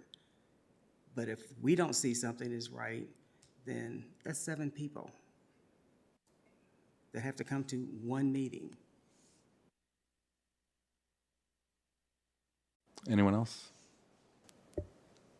I'm not opposed to that plan. And if it's what Dr. Bragan has already used, it does make more sense, and it might give those of you on the board departing a increased opportunity to take that vote this year, perhaps, instead of having to wait. But fine either way, but it does make sense. I'm more concerned with doing things right necessarily than, Really, than I'm not sure what's right, just because the lawyer says, this is the way I want it to be done. with I'll all get due, more information tomorrow, and I'll yeah, share I with the think, full yeah, sure. I think on something like this, we do need the information, and I do trust the information from the lawyers. So for me, that's something I would probably wait on. In addition, I think that was actually a request, at least from some of the representatives from the MCEA that I talked to as well. So, I think either way, I don't think there's gonna be a whole lot of space between maybe what we want and what they want. I just want to make sure that there's communication between the two sides in an efficient way so that we can then move forward with a vote on it, and they can move forward with a vote on it in the most expeditious way. To me, it just sounds like going round and round again, so anyway, I'm tired of going round and round. Let's get it done. Okay, any other comments, board members? All right, that is the end of our business meeting. We don't have any items of unfinished business. Are there any items of new business, board members? We heard a lot of stuff tonight. I forget when this meeting started, so it felt like yesterday, but is it? Yeah, all right. I mean, obviously, three of you are outgoing, but I assume y'all could still give a thumbs up towards adding something to a future agenda. Is that? Sure, yeah. Right, okay. I mean, I'd like to at least have a conversation about some of the gun safety programs we heard about tonight. Just start that conversation. I'd love to hear what everyone else on the board feels like that. And we heard about some programs tonight, just to make sure that gets on a future agenda. That'd be great. Yeah, I absolutely agree. I mean, just helping parents understand, you have to do more than think about the safety or what's going on with guns in your own house. But when your children go to someone else's house, what's happening there? To ask those questions, just so, one, you're aware and your child is aware that you just don't walk into someone's house these days and not know what's happening. I also would like to possibly see how we might partner with our law enforcement folks to do safety locks. How we might do giveaways with that, because I know that does happen, and I'm sure they do that here in Montgomery County, but how do we do that and make it, part of what we're trying to do in our school system? But there's a lot of conversation we need to have about this. I think it's a thumbs So up you for just me. need a So yeah, thumbs we'll up get to that on get the on the agenda. It agenda. doesn't, I mean, I think for any of these things, I'm not going to promise that it'll be on the first, the organizational meeting, but we'll get it on the agenda for the next leadership team. Okay, so I've got that one down. Anyone else? I'll add that, in addition, we heard a lot from our employees, and we've gone through a bunch of these budget cycles, and often when we have the employees speak to us, I take frantic notes, and there's some good stuff that comes out of that, and I don't know that we always directly talk about some of those different things. So I don't know that it needs to be a separate item, but maybe it does, to actually discuss some of these things, or if it just needs to be wrapped into some of the budget discussions. But I would definitely encourage a discussion about some of the different, I mean, some of these asks are... Not even budget related. Yeah, it's hot water. Yeah. Water I can drink. Yeah, I mean, some of them are things that need to be taken care of. Some of them, I think there's a lot of things that I think are kind of low-hanging fruit, and there's obviously some things that are going to require a lot more resources to do. I think the board will have some resources to do those, but again, I think if you can break them up into pieces, put price tags on them maybe, especially for ones that would get board support or get board priority. That might even help with getting some of the funding requests from the Board of Supervisors, so I would definitely encourage And it that. really helps with morale tremendously, just the small things. Well, small things are great, but the big things, those got to be tackled. Okay, anything else? All right. On to announcements and information. Any announcements or information, Board? May I say just a few parting words? Go ahead. I would like to thank first the Montgomery County Educational Foundation for a wonderful awards ceremony last night. It was a beautiful celebration of the passion our teachers have for continued innovative learning. The MCEF provides grants to MCPS teachers for leading-edge designs to support students in their classrooms. Please consider supporting the MCEF with a donation. When I was appointed to the board 9 years ago because of vacancy, I thought of this opportunity as my next level of advocating for children. I have been doing that most of my adult life. The knowledge of public education and the relationships I've made with our amazing teachers, administrators, and staff propelled my passion to a higher level. While I live in District E, my decisions were always grounded in research and data and based on the philosophy of what is best for all of our children and not politics. I'm humbled by the work our staff performs daily to ensure the students in Montgomery County are educated, fed, transported, supported, mentored, and kept safe. I have learned a tremendous amount regarding what is required by our staff daily to meet the state and federal policies and law requirements. I've seen many inspiring changes and additions at MCPS in my 9 years on the board, but there will always be continued reevaluation to ensure we're meeting the constant and quickly changing needs of our students and staff. The education and especially the mental health needs of our students have grown exponentially in the last several years. We have to adjust how we best nurture and support them as a whole person. There are many things at the state level that need to be reevaluated as public schools are grossly underfunded. The 40-year-old calculation tool that the state uses to provide funding to school division first calculates the division staffing needs and then estimates the cost of staff. According to an independent study in July of 2023 called the JLARC study, the discrepancy between these formula calculations and the actual expenditures of school divisions rose to $6.6 billion in 2021. I strongly encourage everyone to reach out to your General Assembly representative and advocate for appropriate and up-to-date funding that better matches the current cost of educating and providing the needed services to meet current and future needs of our students. I also want to encourage the community to volunteer in your schools. The difference you can make is immeasurable. We have an exceptional school division, and I'm energized by the incoming board members and the knowledge and passion they will bring to the board. Thank you for giving me the opportunity to serve on this school board. Thank you, Marty. Can I follow Please. Marty? So I did not prepare something as eloquent as Marty's. As a matter of fact, I didn't prepare anything. So I'm just going to talk off the cuff, and I'm not going to say a whole lot. I'm going to, no. Yeah, exactly.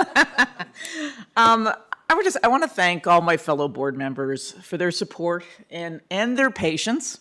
I haven't always been the easiest to get along with, and we've had our moments, but I kid around about when is my last meeting finally going to be? But I will miss this group, and I think that we've had our ups and our downs, but I think over the past couple of years we've really gelled and have really listened to each other and worked with each other. And yes, we still continue to have our differences, but we are doing it in a way that we are really thinking about our students and our staff and our school system and our community. And I'm just I'm proud to have been a part of this group. It's only 4 years. Sometimes it feels like it's been a very long time. And then sometimes it feels like it was just yesterday that it all started, probably because I spent 2 years at home for COVID. But I'm proud of the platforms I've supported, even though it brought up a lot of angst. The COVID safety measures and keeping our staff and our students safe, transgender rights. I've learned quite a bit about our students, and I've been so impressed with those who come to speak at our meetings. And sometimes I'm just amazed at what they seem to grasp better than many adults I know. Concerns over our English language arts program that I've helped address, our collective bargaining, and probably one of my biggest accomplishments was overseeing the search for our new superintendent. And I'm very thankful for everything. I'm doing it too, Marty. Sorry. I started I am it, very sorry. thankful for everyone's support, those of you who supported, and if you didn't, oh well. But thank you, and best of luck to those of you who will be returning, and best of luck to those out there, and thank you, Laura Purcell, for taking on my District F. I know that they are in extremely good hands, so thank you. Thank you, Sue. Do you want to go last, or do you want some? I'll go ahead. I'll go ahead and say it. So I started this. Are you going to board- cry? What's that? Are you going to cry? I might. Oh, okay. I started the school board journey about 8 years ago with kind of a dual commitment, I think, to do things. Thank you. To do things in a smart way and to do things in the right way. And I think smart means arming yourself with knowledge that brings best practices, new practices, innovation to bear on the operations of the school system. I think right means that you do what's morally required and fair and represent your people, and that you involve stakeholders in the decision making that you're doing. So I hope I've made good on that commitment. I hope I've helped steer the culture of the board into those directions. I know I've made mistakes along the way. We all have. I'm heartened by all the feedback that I've gotten from so many of you, from teachers, from students, from the community, and from staff. A lot's been said lately about how hard this job is, especially in the last few years with COVID. Maybe I'm going to be an outlier here, but for me, it was an absolute joy and an absolute honor to serve the people of this county. And it's also been an honor to serve along all of you, my fellow board members, including my previous board members that have rolled off, and for the staff that we have here. It's just been absolutely wonderful. It's been an honor to serve as chair this year. I thank you guys for trusting me. I hope I've lived up to your expectations. And thanks to everyone who's extended to me friendship and encouragement through all of this. I couldn't have done it without you, and it's made it an incredibly fun ride. I do look forward to seeing how the next board does. I have high hopes, and I think you guys are going to be great. I think Sue's right that the board has gelled, and I'm doing everything I can in these last few months to help carry that forward. I keep telling the 3 new board members how great you guys are, and I hope that I've been telling you 3, excuse me. I'm not crying. I'm just. I hope that I've been telling you guys how great they are too. So anyway, good luck to everybody. You guys will always have my appreciation and my support. Thank you. I'd love to start. So I guess for me, like a lot of folks in the community, I didn't even watch school board meetings or know there was a school board until 2020, right? So I didn't know. Did you guys used to meet before that? I guess so. I don't know. But so for me, pretty much the only board chairs I've known are the 3 of you, right? And so it's wild that you're all going off at the same time. That's just crazy for me. So, but I was a board chair once. Okay. Yeah. Okay. But for me, it's been those 3 the whole time, right? So, yeah. I mean, certainly, I've learned a lot. I appreciate all your support. I wouldn't be here without all your support, both campaigning and then certainly being here on the board. I've learned a lot, short amount of time, and I definitely say thank you for all that. And I'm sure I hope to see you all in the audience and give us a hard time in the future, and continue to see you out in public. So, enjoy your retirement from school board. Thanks, Linwood. Are we going around or are we just jumping in? Okay, all right, well, I'm going to personalize my comments a little bit more. Okay, first off, I'm going to say thank you. It's not easy. Anybody who thinks it is needs to try it. And I think it does help when you choose to decide that, yeah, I'm done, or I'll let someone else take over the reins. But Marty, you're a gifted, talented person. I've enjoyed talking about your sewing and the different projects that you do, watching you do it. You have a talent of knowing people that I don't know. And as long as I've been on the board, because I just don't retain names and positions the way you have. And I appreciate that. It's when we are in meetings, you can always, oh, yes, I know that person. Oh, yes, I know that. And that's a gift. That's a gift. Sue? Okay, let me go there. What can I say? You know what? We don't always agree, but we've been able to leave the meeting, and I feel like I can pick up the phone and call you if I have to. And I hope you do with me as well.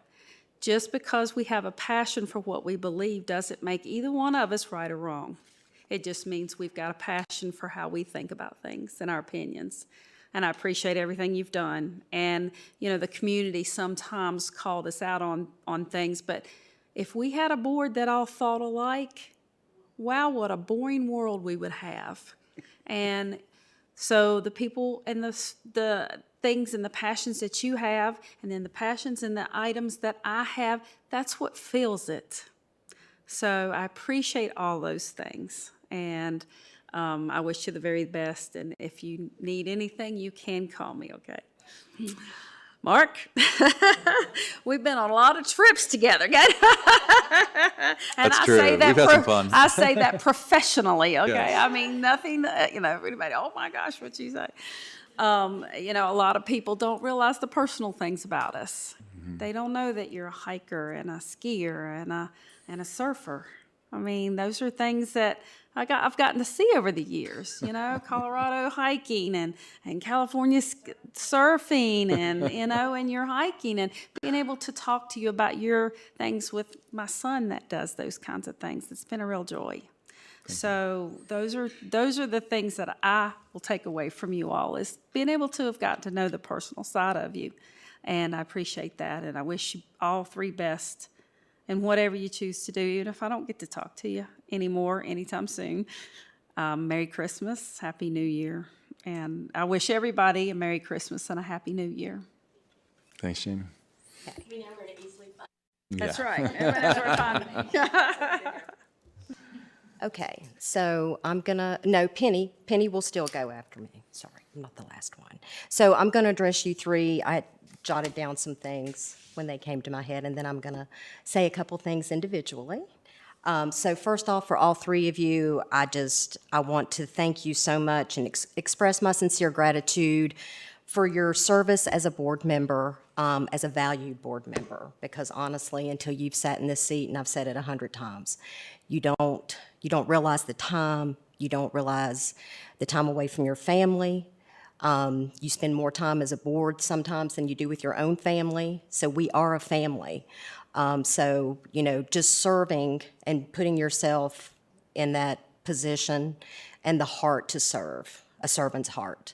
I want to thank all three of you for that, because it takes a special type of person to be able to do that. So thank you for that. I want to thank you for all of the great success that you've brought to Montgomery County Public Schools. Each of you have helped with building this school and making it the great, fantastic school that we all know that it is. I can't say that enough. Are we perfect? No. Do we have things that we need to improve? Absolutely, and we always will. But we have had a board that has cared deeply for our students, for our staff, for our teachers, for everyone. And even though we haven't always agreed on everything, that's okay, because we still kept things in perspective, and we still always felt we did what we felt was the best thing for our students. So thank you guys for all your help with the success, and the school system as well. So I'm going to say something a little different than Mark did. I think board job is the toughest, if not one of the toughest jobs that I've ever had. So with that in mind, you took your board duties with dedication, with grace, and with seriousness when you had to. So that's been much appreciated. You guys are all passionate ambassadors, and I thank you for that. I know your district is proud of you. You were voted in by them, and you shared the passions of your district, which makes us such a great, diverse board because we're representing the whole county. And then we come together when we need to, and we try to make the right decision. So thank you all for representing your district and serving your district well, and I know they must be very proud of you, as well as our county. So your expertise, your engagement, and your partnership you brought to the board has been educational, thoughtful to me. Again, I can't thank you enough. Marty, you are so passionate about our kids, about education, and just to see how you share that and you want to continually help to improve things, I can't thank you enough. You reach the hard parts and the hard places of where we need the most help, such as our special ed and things like that. And you have always been an advocate for those kids and for wanting to help. And with that, I can't thank you enough for what you've done. I hope you continue to substitute, and I hope you continue to stay involved like I know you will. It's been a pleasure to get to know you, not only as a board member, but as a friend. And I can't thank you for all of your guidance that you've given me. I want to say that I'm going to continue to pray for you and for your family and wish you nothing but the best. Keep in touch. And, you know, I'm always wanting to know how those grandbabies and how the family's doing. So thank you for everything. Sue.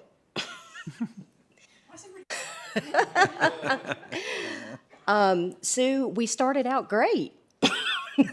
And then we had some, you know, we had some disputes, Excitement. we had some excitement for viewers at home and for the board.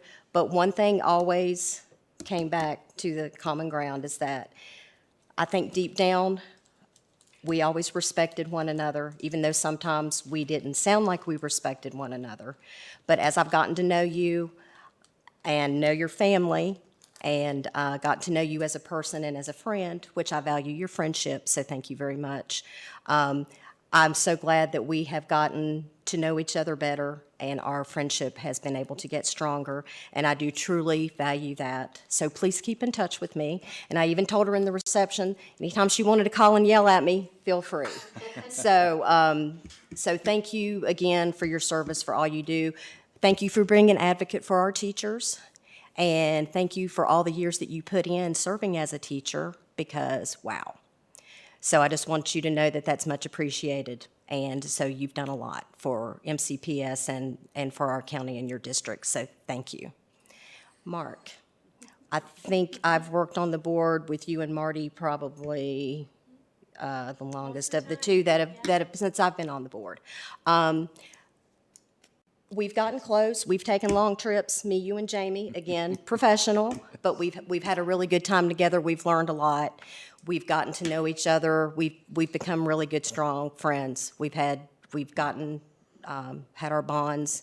We kind of know, we know what each other's likes, dislikes. But one thing that has always, I want you to know that has meant a lot to me is that you've never judged me. You have always been respectful to me. You have always taken time to talk to me, and you have always reached out to me to see what I thought.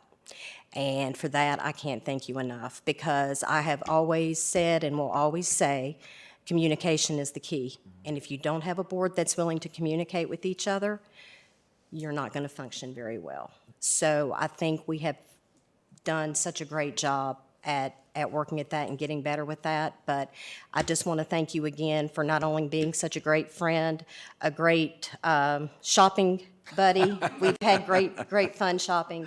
A great travel buddy, a great board member.